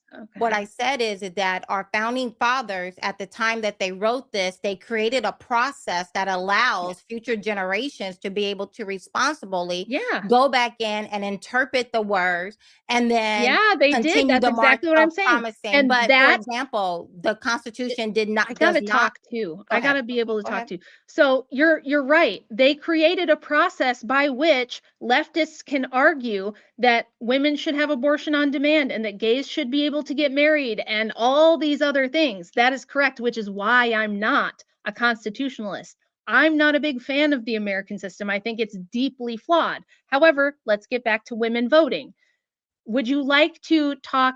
You said you want to bring up something, so I want to give you the No, opportunity no, go to bring ahead. up an argument about Well, women voting and why allow me to. women deserve Mhm. to vote the same as men, or why Okay. who should No, vote and right. why. And let me just say, I did not say, and I did not sign up to say why women should vote just like men. I came on to talk about why women should vote, period. Right. The other thing, when you say we're so far removed, I agree with you 100%. It pains my heart to see what is happening to our country. It truly pains my heart. I love this country. I made a conscious decision that I will lay my life down for this country when I joined the military. I love it. And I actually am a constitutionalist in that I have deep respect for what our founding fathers put together. And I'm very grateful to be in this country. I love it. When you were talking, I was thinking about something I heard Charlie Kirk say a long time ago. He said, freedom is tough. He said, freedom requires a lot of work. I had another friend who just said, the price of liberty is eternal vigilance. And so and again, I said this in the opening, I agree with you. Our country is sick, but I do not believe that the prescription we should prescribe to the sick patient is stripping rights away. Instead, I think, as I said before, we have an obligation to do exactly what you and I are doing right now, which is having a conversation. Yeah, And I'm so grateful to you for it. And you know what? And conversations are tough. They get yeah, heated. that's People true. feelings get hurt. But I have Yeah. nothing but respect for you. Again, Well, I same to you. cannot Same say to you. enough how much You've done a lot of I great things in truly your life, appreciated and the you're opening. a great lady. You're really a great lady. Everything that I've seen from you and heard from you is good stuff. And I think that where I stopped buying into the America's the greatest and our Constitution is the best and our form of government is the best is when I realized I don't believe there's such a thing as the will of the people. Why do I not think Yes. that? Because that implies that there is some kind of collective hive mind in which we all share morals, values, an idea, a shared moral fabric, and we don't anymore. And the reason we don't anymore, I think, the biggest reason we don't anymore is because we went with this like radical individual liberty stuff and we liberated women from men, which was a terrible idea. We split up families. We let any person who wants to come into the country come in. And if they put their foot on the magic dirt, they're magically an American. We don't have a shared culture. We don't have a shared language. We don't have a shared religion anymore. So, this whole idea that we can go out there and with the power of the mic and with these conversations, that it will fix our system of government, that I don't believe. Now, I know that's cynical. I wish I thought it was different, but I think that most people, if you have universal suffrage, the biggest problem is everyone votes in their own self-interest. And for most of the people out there, that's going to be to take money from other people. They're going to vote for the government to take money from someone else and give it to them. They're going to vote, women are going to vote to have more power than men, especially in places like family court. Women are never going to vote to, force themselves to sign up for the draft or have all the same duties and responsibilities men have. They're going to, everybody's going to do this. So I would love it if I thought that we could all just turn the tide by not changing the government. I think that it's not going to last. But Yeah. that aside, the reason I think But allow we're me just to kind of just comment. avoiding the women's suffrage thing though. And I think that I know, if, but if I you just want to value comment. liberty though, Kathy, Mhm. you're never going to convince women to vote for liberty because it's risky. Like you said, it's hard. It takes work, it takes vigilance, it Mhm. takes risk. Women don't like that. And there's a reason. The way that we are designed by the Lord to be mothers and to take care of tiny babies and children, we want to make sure everybody gets something to eat. Everybody has an equal amount of food, that everybody's warm and cozy and has health care and all these things. And this is why I opened with if women didn't vote, we wouldn't be battling things like gay marriage and trans rights and Obamacare and the welfare state and open borders. Those are all things that are a manipulation of women's maternal instinct. And I know you just disagree with that and you think we can educate them out of that. No. To the extent that women have had more education and more political enfranchisement, I actually have a graph here that I could bring up, but women have gone further left over the last 100 years. The more college we give them, the more education, the more access to information they have, and the more involvement in politics that women have, the further left they go, because they see the government as a means by which to make everything fair and equal and cozy for everyone. Men don't look at it that way. And that's because men understand force and men understand what it takes to build and maintain and defend a nation. And women don't. And we never will get that. We will never truly understand that because we're not men. Okay. I do not disagree with a lot of what you said there. I am going to double click on the things that I do disagree with. But yeah, I'm not here to defend feminism and all of their baked in lies. I too believe feminism has done a tremendous disjustice to our country, to our family, to the nation, to our government. I'm right there with you, right? I think it has betrayed women. I think women signed up for one thing, and now we're watching a bunch of 38 and 40-year-old women saying, "Wait a minute, I did everything my professor told me to do," and it's not working out well for them. So you and I are right there. Absolutely. A couple of things, however, that I do want to get into. You said about, again, that because of our maternal instincts, we are susceptible to being manipulated. I don't have any graphs to show on women being manipulated, but I wouldn't be hard pressed to believe that women, I know I am, right? Very caring, very thoughtful. I want to help people. You take your kids outside. You want everyone to be equal, right? Yeah. To that extent. So I get what you're saying. But at the same time, coverture, for example, right? Again, a married woman, when she gets married, she loses her own legal individual identity, and she assumes the legal identity of her husband. And that is what you're proposing, but by a different name, right? That women no longer vote, and that is just one household, and the male gets to make that vote. And the problem with that for me is that you're treating women as one monolithic blob, as if we are not undifferentiated souls, right?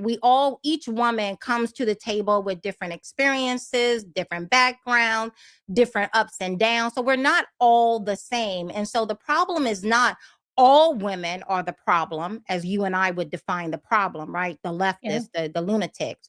All women are not the problem. It's very specific unmarried single women who are the problem.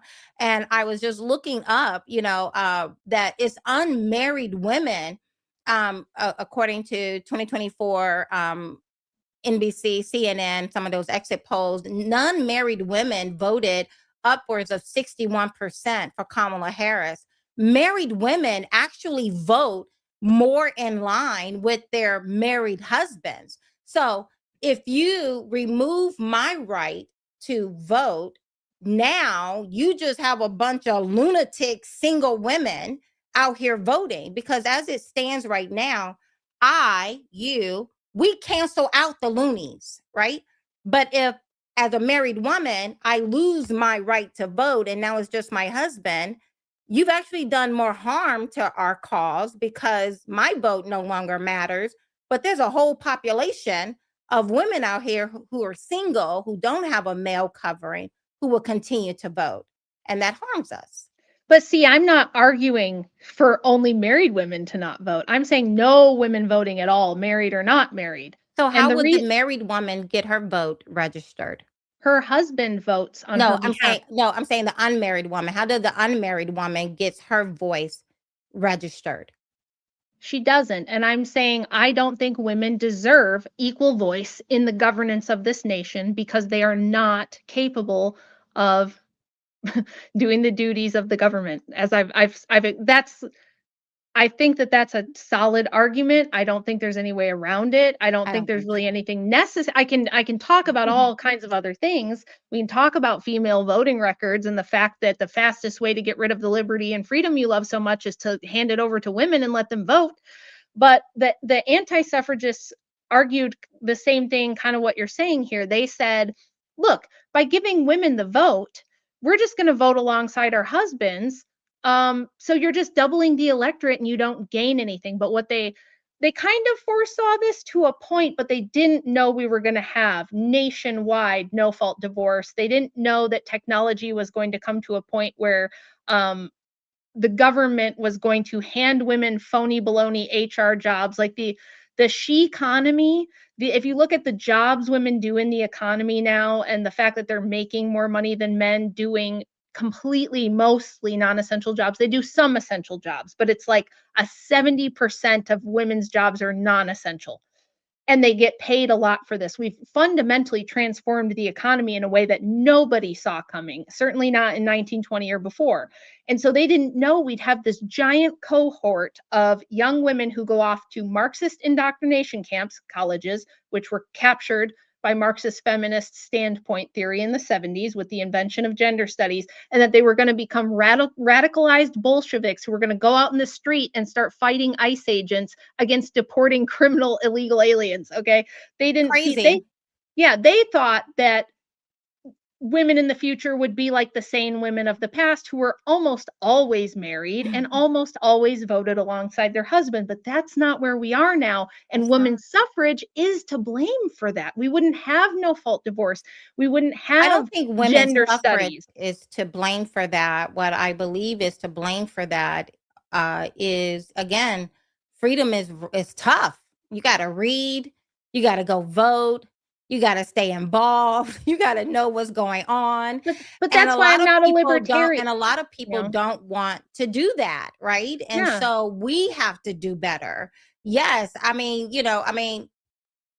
Black people vote more in line with Democrats women. than women. So, Yeah. I mean, again, it's that slippery slope in the logic that if the problem is women are voting with these, lunatic Democrats and leftists, and that's the reason why we can't trust them with the ballot, then for me, the next thought is, stage 2 thinking is, well, then what about Black people? They vote even Right. more so with these lunatics over here, right? Now, of course, women, specifically white women, are a little bit more radical when you start double clicking Yeah. even on the groups, right? Like they're even Yeah. more partisan, no matter what the issue single is. white liberal women are a problem. Yeah. Horrible. Yeah. Horrible. I say it all the time. Like, what in the world? But again, I guess my mind goes to not, oh, let me use the government to take away a right from people. No, my thought goes to, well, what can I do? What can we do? And, one of the things is, like I said, before it was cool, I was telling everybody on national TV, a man cannot be a woman. And this is when everybody was ducking and dodging that question. Yeah.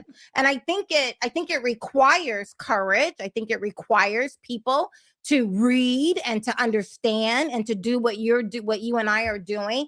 Take a cup of coffee to your neighbor and have a conversation, right, about something other than the weather.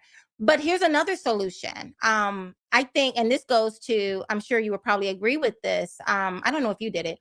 I think you did. But staying at home, mothers, raising your children, right? And that was very challenging. It wasn't challenging once the light bulb came to me, but it wasn't easy. I was going to be the next CEO of the Fortune 500 company. I was on that track. And then I had a baby.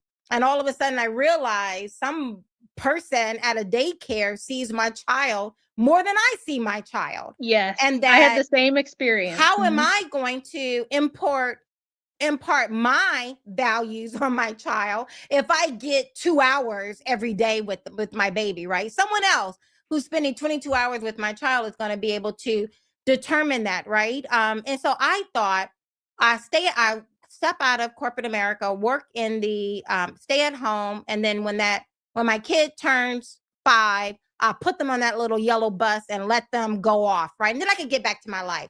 Lo and behold, 5 years later, I saw 15 years ago what most people are just now waking up to. And this is with the whole alphabet mafia, the LGBTQ and transgenderism and all of that foolishness.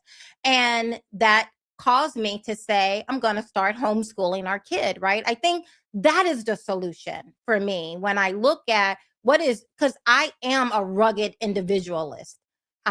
So my first thought, my knee-jerk reaction is to say, what can I do better? What do I need to do? And what do I need to encourage others to do as well?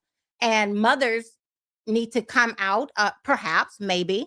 Everybody's situation is different, but I would strongly encourage mothers to rethink, especially if your babies are young in this culture, to rethink your priorities and to perhaps take a look at homeschooling and raising. I think those are the solutions to the problems you enumerated. I agree with everything that you said there, but what my whole job, because now that I have raised 5 whole kids into adulthood, they are grown-ups now. I homeschooled 2.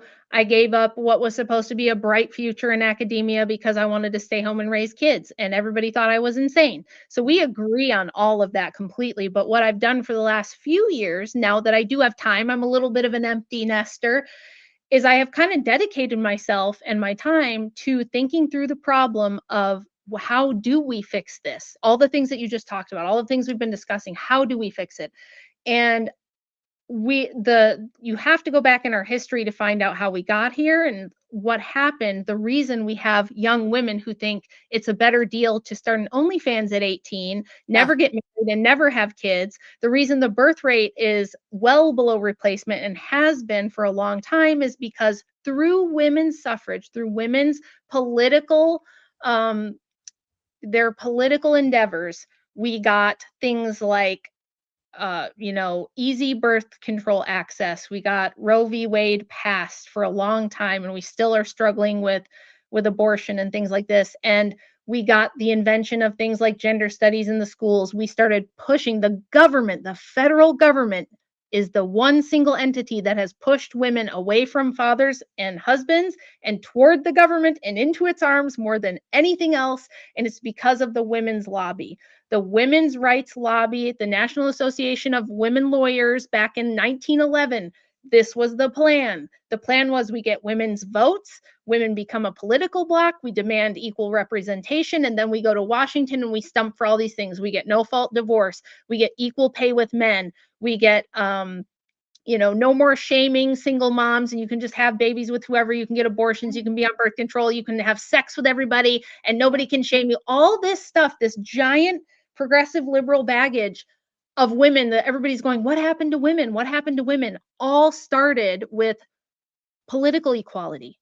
No, that's because where in your book, you before 1920, you do several chapters of just talking about how all these liberal women were hooking up with lesbian relationships and multiple men and leaving their children behind. Who was it? The last one leaving her child behind? Margaret Sanger. Margaret Sanger. I should have known that one right off the top. Yes. Her daughter died. So that's before 1920. So they were doing things. It's not that there weren't some, but it was not the norm. It was not socially acceptable. It was highly frowned upon. It was socially shamed, and it was less than 5% of kids growing up in a single parent household. And I don't think that's but again, it's not the 19th Amendment fault. It's my fault. It's your fault. It's the pastor's fault. It's the culture fault, right? Like as you said earlier, we do not when I traveled like 1,900 miles every single week for 15 months when I was running for Congress. With Vivek, I'm flying all across the nation talking to people. So yes, when I look at the political system, or if I'm on Twitter, it looks like we're out, right? We might as well just hang up the Constitution and go home somewhere. But when you're on the street and you're spending that much time with people, you realize, no, it's not the people. It's the people we have voted. It's the political system itself who have become incentivized to just ignore. It's the government, actually. It's our government that is the problem, and how our legislators are incentivized, right? They're not in. I would be in the back room with these people when I was running for Senate, but also at the presidential level in the back room with Vivek and all these other presidential candidates. And you begin to hear and see and realize, I would see people like you and I running up to one of our elected officials and saying this, that, and the third, and they would just kind of nod. But once you walked away, the disdain, right? These people have great, especially in the Republican Party, these people have great disdain for their voters. I've never seen anything like it. Republican, not all, but most, have great disdain for their voters. But what happens if voters become more educated about the issues and understand that, you don't have to be an expert to know COVID shot is probably, you may want to rethink that, right? But that's the solution, is educating and getting people, not the 19th Amendment. In your book, you list how these women were out here, hottie toddies, just all over the place doing all kinds of unspeakable things. It's not the 19th Amendment. What it is that we have a culture that has receded to the background. Churches, we need to strengthen the institutions of this nation. We need to strengthen the family, strengthen the church, strengthen communities. That's what we need to do. Not Right. That was essentially a closing statement. So, Rach, if you want to have a last word here, and then we'll get into some super chats. Yeah, so we agree on the problems, okay? We agree on the diagnosis, we agree on the the diagnosis, but what I'm trying to say and what the book was really about was saying, yes, there was this small handful of crazy leftist feminist women who saw women's liberation and even Satanism, like openly declared Satan and Lucifer to be like their symbol of freedom against men. What happened is, unfortunately, they won. They got women to be a power block, in a political power block in this nation. And what happened as a result of that is the core rot of everything you're talking about. When you say we need to take the institutions back, you are 100% right. The university systems, the churches, the NGOs, and the government. And the reason they all got taken over by Marxist progressivist ideologues is because they had the backing of women, because they had the power of the women's lobby and everything related to it. And because this is why, like, if people don't understand, do you think the government gave women all of this free money to go to college and created gender studies in 1969 because they just really care about women? They just really want them to be educated? No, it's because they could create an indoctrination centers where they could pump their heads full of feminism and Marxist ideology and make them into good progressive foot soldiers in the culture, which is what I went on Joe Rogan to say. And by doing that, by removing women from the place where they have the most power, which is in their own families and in their own communities, and putting them in the political sphere, this is what we get. And now we are trapped in the longhouse. Now we are stuck in the longhouse where everything is from this femme-centric position of fairness and equality, and, well, why can't the gays get married? And who are you to say Dave Rubin and his husband can't pay some lady to make designer babies for them? It changed things in a way that people haven't even been able to wrap their heads around in 100 years. And I do believe 100% that we need to start walking this back. We need to have women step back into their sphere as mothers and wives and community builders and bastions of morality, which they had been before. Women were the center of the church.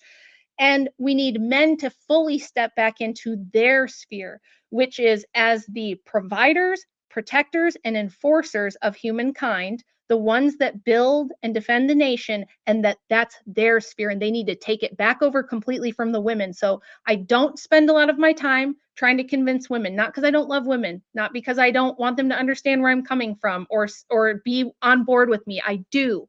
It's just that I need to convince the men, because the men are ultimately going to have to be the ones who put their foot down and say, ladies, we love you. And that's why we are taking the power of the vote back away. We are putting you in the place where you actually have the most influence and you are the most irreplaceable. And that is in your homes, raising your children and having babies and being a helpmeet to your husband. That's what will fix it. You're not going to fix it by educating the women, because unfortunately, to the extent that we educate them and involve them in politics, they only go further left and everything only gets worse. And the birth rate, the number one correlate around the world to falling birth rates is women's participation in politics and higher education. I know people don't like to hear that because you're programmed with this, but women should be able to make I the agree choice with and do you. what they want, you know. I agree with you. So that's I where I'm mean, coming Good point from of on it. agreement there towards the end. We do have a lot to get through with the super chat, so we'll go straight into that. Wait, I didn't Jake, give a my good closing debate. statement. It'd be like 2 seconds. Okay, go for it. I agree with you, Rachel. I agree with you up to rescinding the 19th Amendment. I agree. Men. I almost had her, you guys. I almost had her. I think men are the solution. I agree with you, Rachel. I don't spend a lot of time talking to, I don't spend a lot of time trying to convince people of anything, right? I'm going to speak my truth and you like it or you don't like it. But I think the solution is men. And I think what we're finding with men is what Adam and Eve went through. Eve was deceived. Adam was open rebellion, right? He just sat back and did nothing and just sat in the cut and allowed the woman to make all of the decisions, right? I mean, we've been dealing with this for thousands of years now. So men, get up, rise up, and be a man. That doesn't mean be a brute, obviously, which I don't infer that is what that means, but be a man, choose better, check your hormones, and don't try to sleep with everything, and be wise and thoughtful about the woman you're going to hook your wagon up to for the rest of your life, so that you pick a woman who is virtuous, who will prioritize her family. That's what Rachel did. That's what I did. I ended what could have been a different career for what I'm doing today, but I'm grateful. If I could do it again, I would. Thank you, Jay, for the opportunity to come on. Pleasure. Well, we'll try to keep we've got a fair few super chats, so the idea here is that we'll try and keep the answers to these quite brief if you guys do have an answer for them. So JMNZZ for 50, thank you, sir, says men are legally obligated to die for the preservation of their nation, which is why voting is a right for men. Women have no legal obligation for voting, therefore it is a privilege. Without responsibility, you would lose a privilege, not a right. Any response to that one? I agree.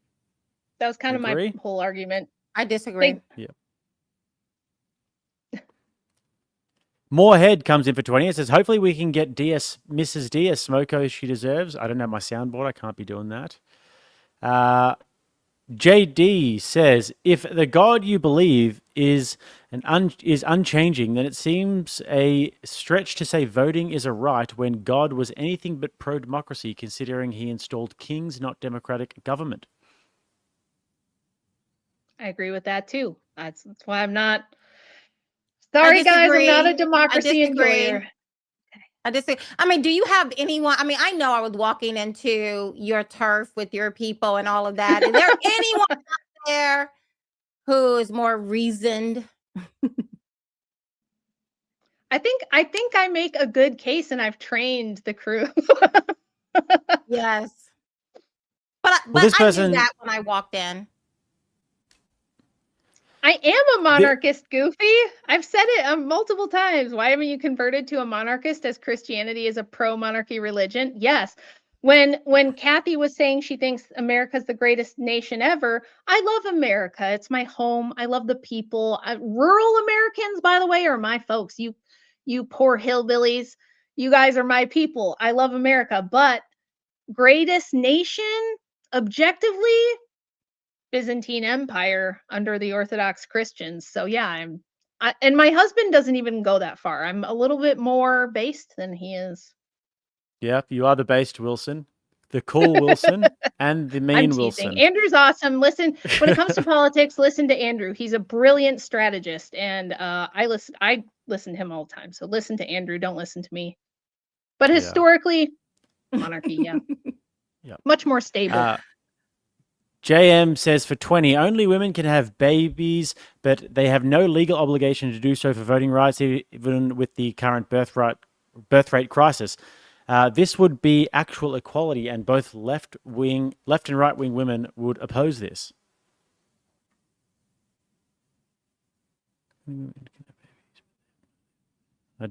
Did you guys get that, or What's that? I didn't really get. Only the super women chat. can have babies, but they have no legal. I think he's saying equality would be like, look, if men are obligated to fulfill their duties to society, which is building infrastructure and protecting persons and property, that women ought to be having babies. Now, can you enforce that legally? Pretty tough to do. I don't think you probably could.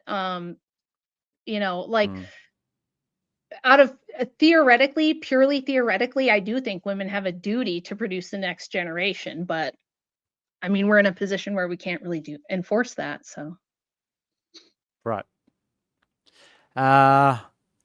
Amelia comes in and says, the only thing Kathy was able to demonstrate is she can't make or follow an argument. Another flawless Miss Rachel. Kathy, what do you think about that? The only thing Kathy was able Poor to Kathy. demonstrate that no, don't say poor Kathy. I am completely in. I just mean you are on foreign turf. That's all I'm saying. Argument. Another flawless victory. Okay. For $27.99. 20 comes in from Finn saying, question for Kathy, the debater. Can you tell us what the 3 laws of logic are? No, not right off. I mean, I'm sure I know it, but don't know how to give it to you right off the top. Do you know what they are, Rachel? Yeah. What are they? It's the law of excluded middle, the law of identity, and the law of non-contradiction. I know those. I've heard of those. Mookie Lee for 20 says, for Kathy, if you don't understand your opponent's argument, it doesn't automatically mean they are incorrect. Pro tip, asking questions and actually listening to the response does wonders for increasing your understanding. Thank you, Mookie Lee. Great. I certainly take your advice from a Mookie Lee. The Jabroni Big Time for 20 says, Rachel, why should women have the right to vote? Kathy, women can vote. Rachel, why? Kathy, women can vote. Rachel, why should they be able to? Kathy, 5 minutes if woman prattle meta nonsense. So I think the Jabroni was saying that that Kathy didn't get to an argument with voting. DJ comes in for 20 and says, this is hard to watch. It isn't a debate. This is one lady rambling. That's not I think very he's nice, talking DJ. about you, Rachel. I'm pretty rambling. Too, yeah. I can talk. Okay, everybody knows I can chat. So, Zombie comes in for 20 and says, if God grants rights, then why is it that the baby's diaper birth then why is it that baby's diaper birth you said the right to life was given by God? Baby's diaper birth was given to God, and not everybody has rights. If that is the case, also the force doctrine is about the collective, not individuals. Baby's diaper birth, interesting. Okay. I don't know. Autocorrect 20, I do maybe? appreciate it, Zombie. Blaine said he needs a smoko. I don't have my soundboard though. Okay, Zombie comes in for 20 and says, my last comment was meant to say to be die pre-birth, not diaper birth. Also, if all men got together and said no abortions for women, there would be no abortions for women, hence the collective. Okay. We can only dream.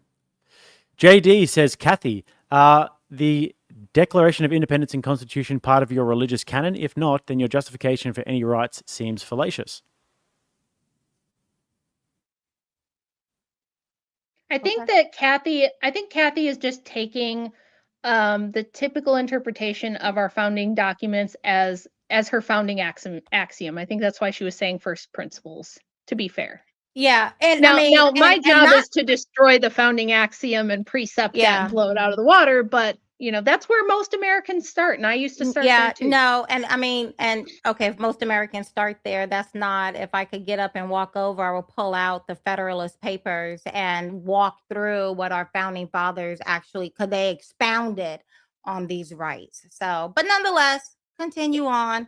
This is your world. It's Jake's world. It's Jake's beautiful channel. Sentinel says, Kathy, can you succinctly answer why you should have the right to send a man like me to war against my will when you have zero equivalent duty to this country other than my rights? Again, I served my country for 10 years, was accepted into officer candidate school, decided when I got married that I would choose a different priority. So I'm not sending you anywhere that I have not willingly. And you know what? I'm like, that may be a higher virtue that I willingly signed up to lay my life on the line for God and country. So I think I just may be a better person than you because you're doing it under duress. How about that? Shots fired. Cherry Blue for 20 says, Rachel, what is the difference between a right and a privilege? By definition, is voting a right or a privilege? I would say it's a privilege. I know it's always been framed in America as a right. I don't agree with the post-Enlightenment idea of human rights or human secularism. If you look at the documents of like the French revolutionaries, it's similar stuff. I think they start with a whole bunch of grounding axioms that I disagree with. So I think voting is a privilege. I don't think there's any right of the governed to govern. Like, I think it doesn't follow, and it's just a bare assertion. It's not just an assertion. It's That's an actually in the assert. All they did founding was, documents. yeah, but it's Actually like, in the okay, founding a bunch of, documents. yeah, but a bunch of guys got together and put this on So paper. you know So better. So you know more than our founding fathers, Rachel. I'm saying, no, not me, Amazing. not me, but historically, we've had far more stable, far less volatile systems of governance than the one we have. No. The- Best country on the planet. Objectively. America is not perfect, but there is no one in a second place that's close. I think this was amazing what our founding fathers did. People conflate, yes, we have the best standard of living and things like that, but it's because of technology. It's not because of our system even of government. before the iPhone, I was doing, I mean, this country has been When amazing. I say technology, I mean post-industrial. I mean the post-industrial revolution. Even before. If you took the technology we have now and you had more of a Byzantine empire structure where you had church and altar working together to keep the moral fabric. Oh yeah. With the technology, and you didn't have, that did not work well for us. Integralism did not work well for us. And I'm very grateful that at the very beginning of the First Amendment, our founding fathers started off with. You want separation of church and state?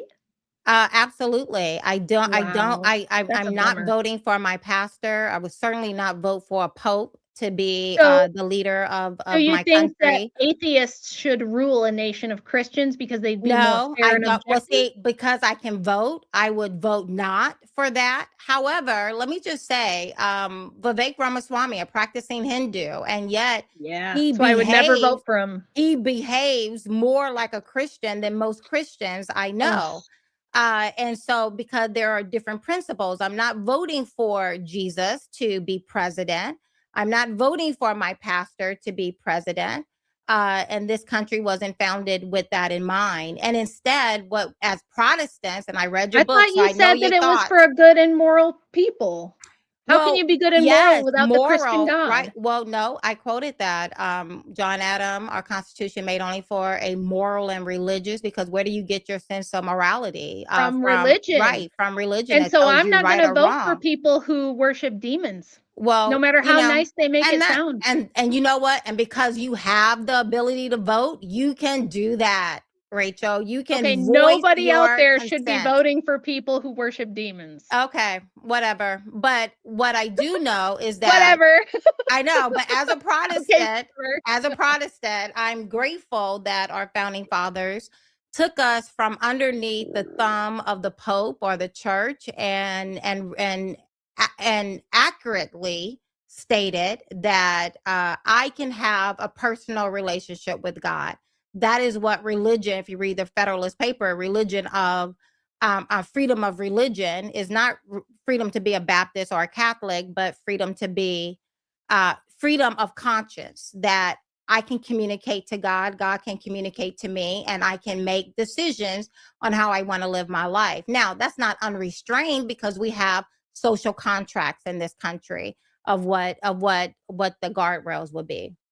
That's very progressive. What do you think about the fact that almost all of the states originally had state religions? That it was just not, they didn't want a federally established religion, but the states were definitely allowed. You were allowed to have a Presbyterian state or a Lutheran state. I mean, that was in the founding. Just I saying. mean, yeah, no, it's not in the, well, yes, in the colonies, absolutely. I'm so sure you had a lot of that with the different, people were leaving England and coming here and the breaks and the, what do you call them? Schisms. So yes, you had various iterations, but and the documents itself, the framing of the country is very different. And I'm grateful that they framed it in the manner that they did. Well, Relian came in and asked Kathy, how would you feel if you didn't have breakfast this morning, Kathy? I don't know what that means. Are you related to Rachel? What kind of logic is this? I think he's asking. How would just you feel if you didn't have breakfast today, Kathy? You guys can subscribe if you want to know more about me by going to my Substack. Go to Substack at Kathy Barnette, or find me on Twitter at Kathy4Truth. Brian Shapiro comes in and says, Kathy, we need to see you debate Brian Shapiro, who speaks about themselves in like first person like that, and says it would be a good debate. Would you debate Brian Shapiro, Kathy? Do you know who Brian Shapiro is? I don't. Who's Brian Shapiro? He's a very annoying liberal guy with a syndicated radio show though in Las Vegas, but he's a liberal, and you should go and debate him. You should, Kathy. I think you'd beat the pants off Brian Shapiro. Will you prep me, Rachel? Sure. Sure. He only speaks about Trump though. He's Trump deranged, and that's all he ever speaks about. Yes, so my favorite topic. Oh, then Brian, you actually should. You actually should. Brian himself, is that who asked the question? No, it's somebody kind of making fun of him. But honestly, I would like to see you debate Brian Shapiro because I think you'd do really well. I'd cover it for sure. Not one step back. Crucible Jake, wins again. Cheers. I don't know if Brian's allowed back on my channel, to be honest. Oh, okay. Thank you very much, composition. Kathy, as an officer, what would you tell my family after sending me to die while sitting behind a desk? Oh my goodness, Kathy kind of what don't you understand? I mean, I served. Jake, did you serve in the U.S. military? I'm Australian. Oh, Rachel, did you serve in the U.S. military? No. Okay, people, out of the three of us, I put my life on the line for you. So no more. I honestly do respect that a lot, Kathy. But if it were up to me, we would have 0 women in the military unless they were strictly in support roles. It was so. I mean, were you like what was your MOS? What was your MOS? I was in finance. As a young girl growing up on a pig farm in Southern Alabama, dire poverty. It gave me opportunities. It allowed me to be able to claw my way from underneath a rock and to see the world from a different perspective, and to begin to just, I had very little of a foundation growing up. And so I'm very grateful for my time in the military. If it wasn't for, these legislators, I mean, I've never seen a Republican, quite frankly, who didn't see a war they didn't like. So if it wasn't for that, I would greatly encourage young people to go into the military. But so you weren't like in a combat role though? No. Okay. No. But but I tell you, there's no way faster to demoralize those who are on the front line if they're not getting paid or if money is not going to their family. So Yeah, every person in the I'm okay military is with very women doing important. support stuff. Women have always done like combat, medic, nursing type of jobs, cooks, all the like support roles I think is fine. I just don't want women in combat whatsoever. And I don't think they should be in like basic training with men and stuff like that. I think it's bad for the men, but Basic training is generally separate, but oh, when you start training in your MOS, now you go to a school and you have men and women, going to school to learn whatever trade that they're going to, or whatever job MOS they're going to do in the military. But women, I trained, it had a really great score. I know you are into the Second Amendment. I'm very much into the Second Amendment, and I got it from the military. But I had to train to know how to do exactly what a man would do if we came under attack. And so, again, I enjoyed every aspect of being in the military. cool. All right. Well, moving on. The guy who said before about sending to war, Sentinel Isaiah said, volunteering to serve is not the same as being forced against your will. Can you actually answer the question? And then some colorful language. Well, I said earlier, I'm better because I'm a better person because I actually volunteered to put my life on the line. So if we're looking to see what is better, so what is the actual question? Can you actually answer the question rather than obfuscating away from it like a coward? It was why should you have to send men like me to the military? No, volunteering to serve is not the same as being forced into war against your will. There is no question there.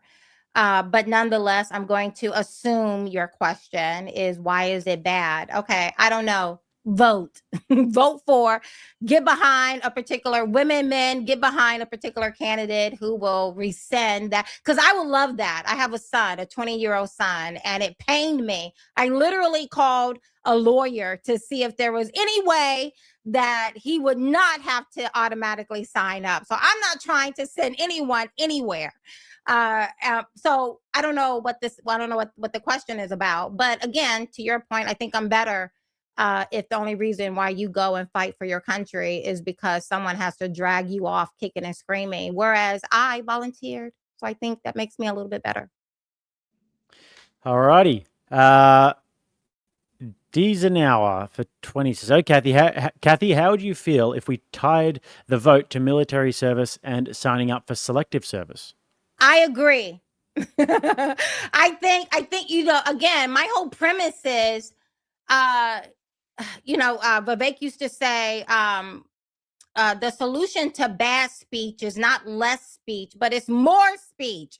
And the solution to bad voting, ignorant people, uninformed electorate is not stripping away voting rights, but it is to teach them, get them out there on the field. And so, yes, I absolutely agree with, I would not be opposed to requiring before, once you turn 18, that you have had to have taken a citizenship test. I mean, it's a basic test. You should know what's in it. I've taken it.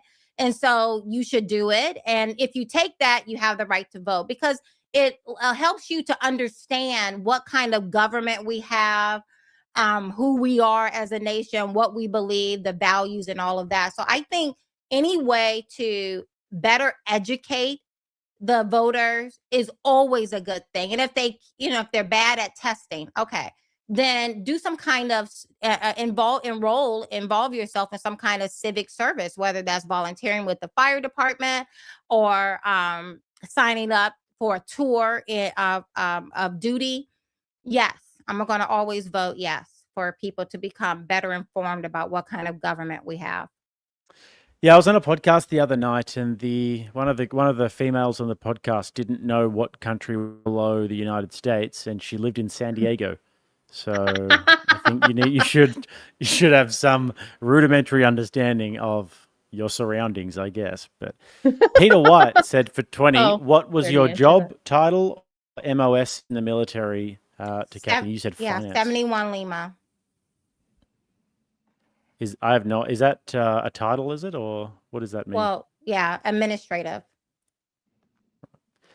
Zombie said for 20, I would say that Rachel knows better than the forefathers. It's a little thing called hindsight. Also, the MOS where you was USMC. Yeah, Where I already you said it.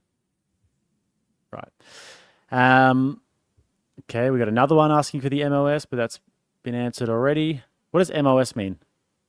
My job title, military. I don't know what the actual, I forgot what the OS is, but it's your job title. Another one asking for the MOS. Love the story how she managed to see the inside of foxholes and lead with the. Did you do any gun I did not training, lead Kathy? men. Oh well, no. I'm sorry. Yes, I'm sorry. Say that again. Did you do any training with the guns? Yes, everyone Yeah. has to. You're in the military, and yeah. So yeah, yes, I did lead men when I went to what is it? Not officer training school, but what is it called? I can't even think. I can't even remember. It's late. I can't even remember. But when you want to become, I can't remember. But yes, I did. Justin says, if sacrificing women's vote were to guarantee the end or the reversal of feminist brain rot across Western Christendom, would you make that sacrifice, Kathy? Ooh, I'd be tempted. Like, what are you saying? No more. I mean, transgenderism would just magically disappear. The borders, we will be able to deport almost every illegal, if not every illegal. Birthright citizenship will revert back to the original people it was intended to in the 14th Amendment or the 15th Amendment. Not 15th. What is 14th Amendment? Are you saying if women start voting, no more boys and girls sports, All two that, men? yep. Yeah. Okay. Yeah. If you're saying all of that and we go back to one man, one woman, women raising their own children, everyone kind of looking at homeschooling, we get rid of half of our legislators and put in better people, I'll be open to talking about it. But if that ain't gonna magically happen, then keep moving. Fallacy Voyager for 20 says, Kathy, I get that saying we shouldn't vote for people who worship demons may be too far, but can you at least agree that worshipping demons is immoral and something that we shouldn't do? Yeah. Yes, I'm a Christian. I believe there is a God. But I also believe, and right before Vivek called me, I was studying the book of Isaiah. And right around the time you get between Isaiah 40 through 42, God said through Isaiah, you see that man, Cyrus. This is 150 years before there was a Cyrus. He said, you see that man, Cyrus? He said, that's my man. He's a tool in my hand. And I'm going to use him to deliver my people. And then you go into the book of Kings and you see Cyrus does what no one had done up to that point of having a captured people and then releasing them and letting them go back and build their temple. And right after that, I get introduced to Vivek, who saw me debating Dr. Oz and others and liked it, right? And I began to see God, I think, a little bit better, that as a Christian, I don't own him. And that although Vivek, and I was very clear with Vivek, I had many opportunities to share the gospel with him. I would study the Bible. Vivek would pop down and say, what are you reading? And I would be able to talk to him about the word of God. But I explained to Vivek, as a Christian, I don't see you as a child of God, but you have been created in the image of God, and that is a fact. So God loves Vivek just like he loves all of these lunatic feminists. Hence the reason why, I don't call them what I'm really thinking sometimes. But everyone has value, whether I agree with them with it or not. I have a role to play, and that role is to create a nation that my children and grandchildren will inherit one day, that is safe and productive. Andrew Thrasher says, good evening, Rattlesnake TV. Former senior airman Andrew Thrasher here. As a fellow non-combat personnel, I believe it's considered stolen valor to claim you deserve the same rights as those who have seen combat. Who said that? Andrew Thrasher. I mean, come on, people, keep up. Stop trying to put words into my mouth. I never said that. And in I fact, think he's even when, referring to voting. yeah, voting, like that's just so ridiculous. Stop it. Be better. Everyone just has to be better.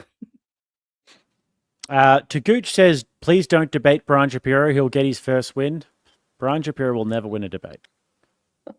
Will never win a Impossible. debate. Impossible task. Why should your military service count when the standards have been lowered for you even to join? And before you ask, yes, I've served. Yeah, I wasn't going to ask. Yeah. When I came out of the military, I was up to 75 push-ups, and I can do, I think I was around 20 diamond push-ups. I think I think there's a cohort of men I would have outdone. Not to say that I'm a man. I think we've already been, or that I'm the equivalent of a man. Yes, the standards are different because I'm a girl. I'm a woman. And no, I'm not going to be able to do, biologically, the lung capacity of a man, the muscles, all of that. I am different. I am not here defending anything other than that. So come on, people, do better. Third one from Isaiah here before says, thanks for not answering the question a second time, Kathy. I'm glad someone who put their life on the line in finance believes that they should send men like me to die while you're a talking head behind a desk. Awesome. Jason comes in for 20 and says, just stop. You were a POG. I don't know what a POG is. You didn't put your life on the line. Is infantry, the actual warfighters, better than you? Stop exaggerating your military experience. I have never exaggerated my military experience. I said it. Briar Wolf wants to know, does she consider herself as proficient debating as she does with her M16? Which one are you better at, Kathy? Debates or with the M16? I'm better at logic and figuring out what is true, what is not true, and how I want to build my life on it. And, receipts, everyone talks about receipts. I grew up on a pig farm in Southern Alabama. I grew up in a one-stop sign town. I grew up in a home with no insulation, no running water, outhouse in the back, well on the side, the blood of slaves coursing through my veins. And here I am debating and holding my own, have built an amazing life because this country has afforded me the opportunity to do so. No apologies. This person, we won't read out the first bit, but said, does Kathy believe that women can be pastors? Corey says. I mean, who am I to judge? I have a preference that that I don't personally want to sit under a woman. However, there are a number of examples in the Bible where God had women in leadership positions as either a prophetess, so someone who is speaking directly to God, and then that woman turns around and tells the men what to do. Women who have gone into battle alongside the men. I'm not the one to put handcuffs on God. He can do whatever he wants to do. I think we get in trouble. I find it very arrogant when finite humans try to say what an infinite God can and cannot do. Yes, there are certain things. There are some immutable facts about God. But then there are other times when it's best to just leave it to God. But Can I have my answer that one, preference. Jake? Sure. So the priest is the vicar of Christ here on earth. Christ incarnated as a man, not as a woman.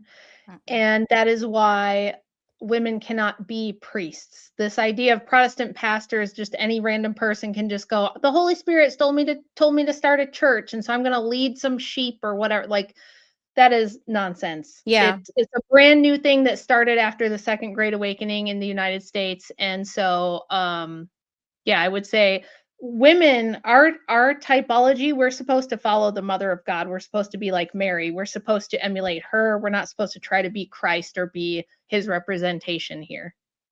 Yeah. Now you're Catholic or Orthodox, so that is very Orthodox. different from me as a Protestant. Again, I'm not putting handcuffs on God. I do not believe a man becomes incarnate Jesus. I reject that. But Wait. What? You don't believe Christ incarnated as a man? no, that isn't that a part of what happens when your pope goes in front and Oh, no, lifts we up? don't. No. We don't have a pope. I was just saying that Christ, you and I would both agree that with Yes. this, unless you have some kind of bizarre, like, unless you're a Unitarian or something. No. Christ is God. He incarnated through the Yes. Virgin Mary and the Holy Spirit as a man. And Yes. therefore, we don't think the role of a priest in our church is far more sacred. You have to have Yeah. apostolic succession and the laying on of hands. Hmm. You don't just catch like a wild idea that you want to start a Yeah. church in a strip mall one day, and start And preaching to people. and So and I would agree with you. I mean, it's very difficult to find a church home that my husband and I to find a church home uh today. I think feminism has infiltrated a lot of different institutions, and I think, again, just like I said, I think our nation would be better if men would, instead of putting the burden on the woman, I think the burden should go back to the men of being a man and standing up and stepping up to the plate and doing some various things. I think that'll solve now I do think that will magically change the direction of our nation if men It assume their would. role. It would, but the problem is that women are the ones who have captured the institutional power that prevents men from even being able to do that. The I don't whole think reason. so. Oh, I can prove it. The whole entire reason I'm here is because if a man in my position is saying the things that I'm saying, he gets called a misogynist, he gets accused of impropriety, he can get me too'd. I mean, don't even get me started because I have statistics I can do off the top of my head that will prove to you without a doubt that the institutions of our country are captured by women and they are run from this female centric Yeah. prescription, and that's what's got to get changed, and we can't do that as long as any man dares say, hey, I don't think men and women are the same. I don't think they have the same Well, responsibilities, yeah. duties, or I mean, rights. if a man walks out saying it like that in that wimpy voice with a wimpy posture, absolutely. He's going to put his foot down and it's going to get chopped No, I off. mean But I I mean, believe it literally starts. right now, if a man comes out and runs for political office, just saying the things making the same arguments I make, saying Yeah. the same things that I say, from his masculine energy in his position, he gets accused of misogyny. He gets called a woman hater. People think he's mean, he's bad, he wants to enslave women, he wants to take away their rights. And so you're never going to have that happen as long as we have this female tyranny that prevents men from having the proper authority that goes along with the level of responsibility they have. You're not going to see anything change. And until you understand that, we're not going anywhere. We're not going to Yeah. get anywhere. And I don't think that there's a quick fix. I don't think that there's a clean severing that's going to happen. I think it's going to take a lot of time. And I don't think, and if we're asking the government to do the same thing that feminists asked the government, which was to interject itself into the daily livings of people. And now we're going to go and ask the same government to interject yourself and rescind the right. I don't think that's a magic formula. Um, I think, again, if we want to change this country, it's going to be slow. It's going to be hard work. But I think it's worth it. I just don't think you can do it when you have women trying to usurp the power of men, I which don't is think, I mean, antithetical to God's design for us and for the reality. Like what I'm doing is trying to just describe to people the fabric of reality. Like even you had a really, really hard time wrapping your head around the truth, which is that men have a monopoly on force. Men are the enforcers. And that's not always like a privilege, by the way. That's a great burden and a great responsibility. If there's a crazy psycho out in the streets shooting people like there was in Austin the other day, the women don't go out and take care of that. I Only would. men do. I You would. couldn't. You I couldn't. would. I Do you carry. remember what I happened? train. Yeah. Well, Well, I do. I mean, you and a bunch of again, women, you are not Kathy, Jesus. You're not omnipotent. You already said Kathy, that you you and know a bunch more of than our founding women. fathers. She's I'm not going to just let me saying. talk. She just talks over me. Oh my I'm goodness. trying to tell you the truth here and you refuse to hear it. Your You truth. do you think a bunch of female police officers are going to go tackle a psychotic gunman? Now, are they going to be effective? Do I believe women should be out? Like how Donald Trump had, like Yeah. the people, the men Female around him, Secret and you had these Service little that all short run and women. hide. Maybe we need to rethink some of these things. You're never going to get me to argue for feminism and all of that. But you are. No, But I'm I trying am to not. get you I are. am. You I just am don't know not. it. You No, I you know. I need to know come to because grips with the no, but reality I'm that telling you are. you and I are coming from two different places. And I was writing down earlier. I think I know where, like where the miss is. And I mean, because there's a disconnect. You think it all, I mean, you just take away the 19th Amendment, just take away a woman's right to vote. Everything magically is going to resolve itself. No, It would. It actually would, sin though. works. That's not how sin works. I'm sorry. Listen, That's no, not how I'm not sin saying works. no, I'm not saying the problem of evil disappears, but what we're talking about on a societal won't. level, It the wouldn't. institute, it would fix the institutional problem, No. and I proved it and I demonstrated it. You Listen, did not prove it. Kathy, Let's be clear. Kathy, when there's when the next hurricane comes through and takes out half of Florida, are you going to send a crew of women to go get the power grid back up? Oh my goodness, Rachel. Listen. Just say no. Grateful. Just say no. Of course not. I'm not going to say that because it doesn't make any sense. I mean, everything on brute force. I mean, yes, a man is stronger. It's not just brute force. It's the other way. I'm just saying, I think it's very naive and very simplistic to think you take away a woman's right to vote and then everything magically happened. What I'm saying is that the government didn't give me the right to vote. The government doesn't have the right to I know, I take already heard it.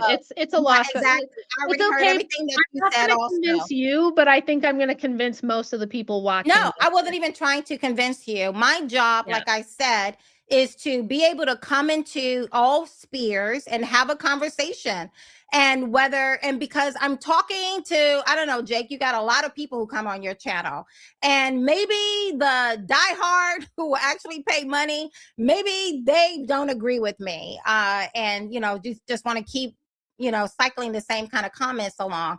I'm perfectly fine with that. I don't need anyone to agree with me. I know that I'm right. I know that I'm closer to what is right than what you're denying reality. You can't be right if you're denying Rachel, reality. I am closer to what is true than what you are. If you think you could just get a pen and go, scratch that out. Okay, everything is great now. No, it's something much more deeper and sinister that is going on in our country. And I think we have to realize that.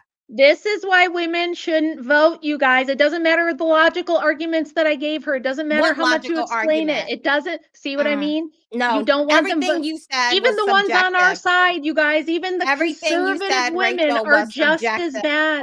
They're just as bad. Conservatism. It's not ordered Kathy liberty. is a nice lady, but she shouldn't be voting and she shouldn't be running things because of this. Not ordered liberty. It doesn't matter I think if we want to solve the problem, I think we start. I'm right. Now you just spent okay, everyone, you see her that's maybe she shouldn't vote, but for the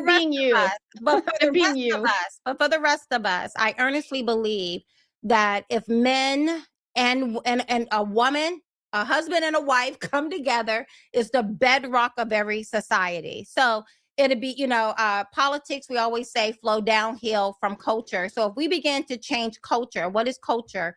Values, ideas, prevailing opinions. And I earnestly believe that starts in the home. That's the reason why my husband and I have ordered our lives. Rachel, I'm talking. That's the reason why my husband and I have ordered our lives in the way that we have, to be, as responsible as we can and teaching something that is very different. And then I have, like you, Rachel, the ability to go out into the marketplace of ideas and let's start competing and let's compete better. All right. Well, FS Claire came in and said, be careful with that stolen valor. 71C is a desk job. You went to MOS school at Fort Relaxin Jackson. I served as an airborne combat medic and actually in combat. Finance clerk sit in an air-conditioned decked downrange. Thank you. You're welcome. This one comes in saying, Kathy, can you tell the difference between your worldview and feminism? From what I heard today, your worldview is closer to feminism than it is to Christian ethics. No, Yes. not at all. Not at all. And and here's I think a You can't very tell her nothing. She no, already knows. She's already Rachel, you right. literally said, and I hope someone clips it. Rachel literally said she's smarter than our founding father.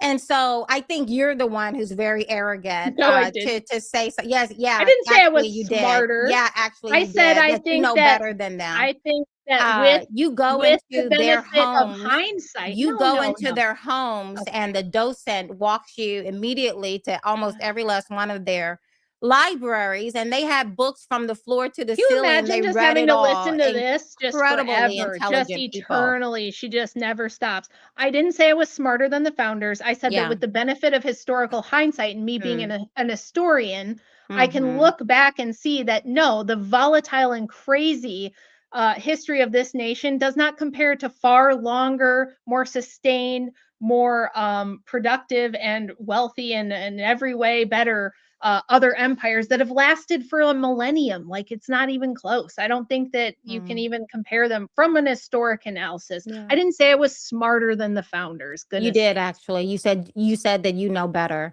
So I have never once said that I am, that I'm omniscient, omnipotent, or any of those things. It's like talking to a wall, man. It's like she does not hear what I say. She just already knows. She's already What made you're up her mind, saying. and you can't tell Oh, her nothing. likewise. Are you looking in the You mirror can't right tell her now? Are you looking nothing. at your reflection right now? I think you're looking at your reflection and talking to yourself, because that's I mean, why is it that I'm the one who has to move? Why is it that you Because find my so arguments arrogant are logical that and you sound and justified, and no, yours are no, it not. is not. No, I hope girlfriend, you it is watch some not. of the reviews of this debate that Oh, are no, going to well, come I out. won't watch it from this channel. I can assure you I'll Any find channel. somewhere else. Watch them from any channel. Yeah, absolutely. I will. Make But sure to we'll like see. the video, guys.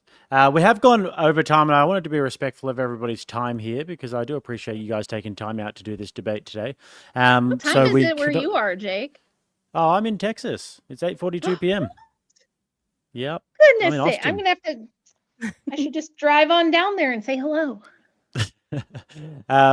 Well, it is 8:42, guys, so we should probably get out of here. I don't know what time it is over there in Philly. Yeah. It's but 9:42. Thank you so 9:42. much, Jake. It's Thank you been a so much for pleasure. the opportunity to be No here. problem. And to all of those who are listening, even when you know you're walking into the lion's den with best friends, chumming it up, and an audience in the chat room who, already have made up their mind before you say a word, you should still be able to go courageously into every corner of our society and speak your truth. And maybe you're right, maybe you're wrong, but understand why you believe what you believe, and then stand and speak that truth. Jake, thank I you so agree with much. that. And look, Rachel, thank you I do so want to much. say all jabs aside and all rhetoric aside, I do have a lot of respect for you coming and doing this. And you were the only person who wanted Me to step too. up and actually do this. So I do have a lot of respect for that. I have a lot of respect for the way that you've lived your life and the things that you've done. I think you are a great example in that respect. And I would never take any of that away from you. So kudos to you for that, Kathy. And I don't mean I hope you watch this so that you can hear people say I won. I don't mean that. I just mean as far as like maybe some of the stuff I'm saying when we're not in the heat of the moment, you'll understand like what I was trying to get at more. That's all I was trying to say. Right. And will you do the same? Sure. Of course. Thank you. I will too. All right, guys. Well, I'm going to stick around and talk to the chat. But ladies, it was fantastic to have you both on, and have a fantastic night. Thank you. All right. Thanks. Bye, everyone. Thanks, Kathy. See you guys. All right, guys. I'm going to go and read out the rest of these chats here because I feel a bit bad that they didn't all get read out. Appreciate all the support here, though. Appreciate all of the support, guys. And I am sorry if they didn't get read out. That sucks. She says Fabio Lorente. She. Congratulations. Someone said Relian said congratulations, Kathy. You succeeded in convincing no one. Relian, that's not very nice. Stocius Paymore for 20 says, I don't know if you're taking any more questions with the society that we live in falls. What do you think happens to women's voting rights? That's a good point. I couldn't read a lot of these guys because, these people are not blood sports debaters. And, we do have to go kind of easy on them. We can't just be we can't be going too hard on them, or else no one will ever want to come on my channel and do debates, guys. So for the love and for the sake of future debates, we can't read them all. Big Daddy Pod said, let us all join together in a moment of prayer for our brother, Kathy's husband. See, guys, like, that's funny, but I can't. That is, but we've got to be nice to the people that come on our channel, We can't be too mean. Where were we?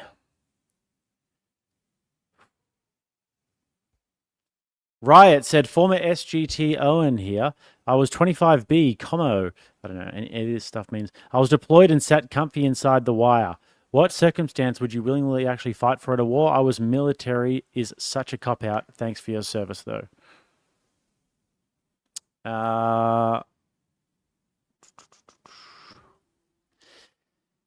Malapostrophe for 20 said, where do you get off on saying that you are better than a man who got shipped off to die against his will? Horrible thing to say about the men who gave everything so you could sit behind a desk. Americans get very, very defensive when it comes to valor and these sorts of things, hey? I used to watch a few of those stolen valor videos on YouTube where people who are wearing military outfits and who were doing stolen valor. Oh, that is serious shit over it. You do not want to get caught stealing valor in America. That is serious, serious stuff. We read that one. Jason Castle came out and said, yes, you did exaggerate. You said you put your life on the line. What, were you going to get unalived if you messed up the budget? Come on, Jason. POGs like you are ridiculous and deserve to be made fun of. What is POG, guys? What is POG? At this point, I don't care if we repeal the 19th or the 15th first, but Kathy should definitely not be allowed to vote, said Justin. Come on, Justin. Avalos for 20 said, I served under good officers. Kathy is not a good officer. Disgraceful. Not happy. And Avalos said another one up here before that I couldn't read. Officer, your debate proves women should not be in the military. Not only have you embarrassed military personnel everywhere, officer or not, you are a disgrace. Wow. The Big Daddy Pod said, Rachel, keep voting. Kathy, keep my checkbook. Balance my checkbook and make me a sandwich. Who still uses checkbooks these days? Big Daddy Pod, come on. Kathy is an actual accountant. I find what you say about serving in finance as stolen valor. Shame on you. Come on, Vitom. Actual accountant. Does she consider her... Oh, we read that one. We read that one. Another she from Troy. Couldn't read that one. Read all these ones. What's the live chat saying? Scarfox says they should be here for the reading. Well, no fucking shit, Scarfox. No fucking shit, Sherlock. Well, why don't you go and host debates and try and keep people around for like an hour, 2 hours overtime? No fucking shit, Sherlock. I need better Wi-Fi. Celine, no shit. Far out. If there was a competition for Captain Obvious in the chat today, I'll tell you what, there'd be a few contenders already. No shit, Sherlock. I need better Wi-Fi. Freaking Starlink. Don't make me come over there. Anyway. Let's keep it moving.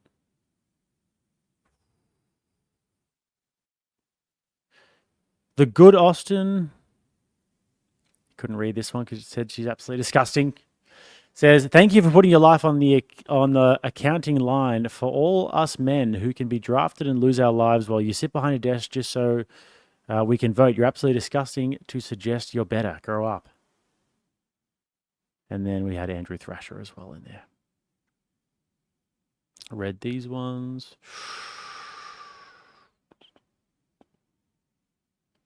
We read Fallacy Voyager. We read Justin O'Dizzle had some good questions. Briar Wolf. All the MOS ones. Cool. All right, good. Blaine sent for tenor at the start saying I'm on Smoko. Grow up, Blaine. Absolutely grow up. Speak Easy. Member 15 months said LFG 07 Lord Rattlesnake. 07 to you, Speak Easy. Thank you, sir. Straya said, let's go, boys. Jay the Worst said, minus 200 social credit points for Rach. No. We did say 20 and up, guys, even though I do feel bad about that when the questions don't get read out. Blade said, Rachel, I'm speaking. I'm speaking. Tyrone says, you are represented through your husband and no one said there is no representation. True. Brandalorian, as a man, it's always been a mystery to me why women want to work or vote. Man's world is hard and deadly. More peace in taking care of the home. Yeah. I mean, feminism. They convince them. What we need to do is we just need to get all the pretty popular girls to be having families and advertising and saying how great it is, and then all of the other chicks will do it too. It's actually that simple, I've realized. Celine. Now I feel bad for making fun of Celine before for saying about my Wi-Fi. Because she sent me 10. So I'm assuming that's a woman. And where are these rights in religious sources since you claim that we have God-given rights? Voting was not mentioned in the Bible or other religious sources. If I remember correctly, rights are fake. They are.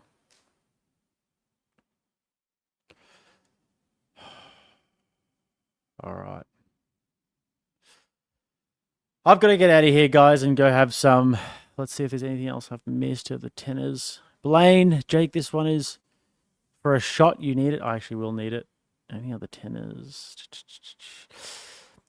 We win a privilege. Voting is a privilege, not a right. Anywhere in the world, and worse yet, if the logic is that women can do the work men can, then they are opting not to. That's worse.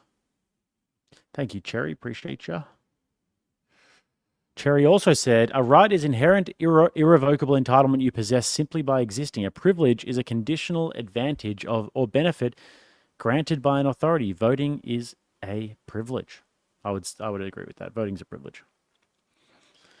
Sin Blade said, Miss Barnette has a solid moral center, but she does not recognize that women need to recede politically, perhaps because that would directly impact what she thinks is her calling. Yeah, it's the sunk cost fallacy. You see a lot of that. Mr. Northumberland said for 10. For either of you to answer, does all men or all people being created equally always mean that all men or all people remain equal? When do humans become whole persons? That's interesting. That would be an interesting one. When, yeah. Did they stay equal? I mean, equal in value, yes. Rachel won by technicality. Technically, there was no argument presented to fight. Yeah, I mean, I'm the moderator. I'm not meant to be biased, but the thing is, there's a big difference between debating in the sense of debating like on a stage with like political, like little quips and everything. There's a big difference between that and then doing a long form multi-hour debate where you have to lay out your arguments and then have them picked out, like lay out arguments in premise form. Rather than the normal debates on stage, sound bites, talking points, these sorts of things. Is there anything that clearly states that selective service can only be used for military purposes? If not, couldn't women register for selective service to be called upon for a pregnancy draft? Technically. What was G.R. Jane's MOS? She was in finance. Mick Nashville says, thanks for the entertainment, ladies. Kathy needs to study force doctrine so she can have an understanding where my rights come from. And she... J.O. says, hey, Rachel, 2 questions. Considering the new gens are becoming religious, will blasphemy laws ever come back, or is it a fond memory? Also, what is the Orthodox view on blasphemy laws? I have no idea myself, unfortunately. Rachel, vote, vote, vote. Kathy, balance my... Come on now. Mr. Northumberland said, I can speak for other branches, but in the army, unless you're a chaplain, you're an infantryman first. Malapostrophe says for 10, where do you get on? Yeah, we saw that one before.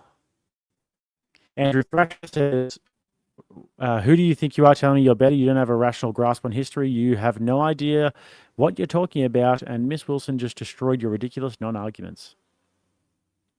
Thank you for the 10, Cameron. Appreciate that. And Drianimer says, someone told our old friend Percathia here that "but I serve," though, is not a logically coherent response to a question about women's general ability to vote men into war. Kathy, are you for keeping no-fault divorce? We didn't get to that. Did you seriously say you're welcome to the airborne? You're welcome to the airborne medic. Are you seriously this restarted, lady? And then Master Tracks said for 20, voting laws that make me happy at bare minimum. The voting age would be 25 years. Civics test, pay more into the system than they take out would be great first steps. Also, tax exemptions on mothers. Yeah. Yep. Especially stay-at-home mothers and this sort of thing. I mean, if you had that, the tax exemptions, even like the 4 kids, 25% per kid, eventually they get 4 kids and they pay 0 tax. You just pay her a huge wage out of your business. She never pays tax on it. How good would that be? I think that is about all today, guys, that we've got for you. I do appreciate all the support from everybody. We'll definitely put more of these debates on in the future. But for now, we shall see. Andrew's still streaming over there. Let's go over to him. All right, guys, take care of yourself. Much love to you all. Sending you over to the Crucible now. Peace out and good night.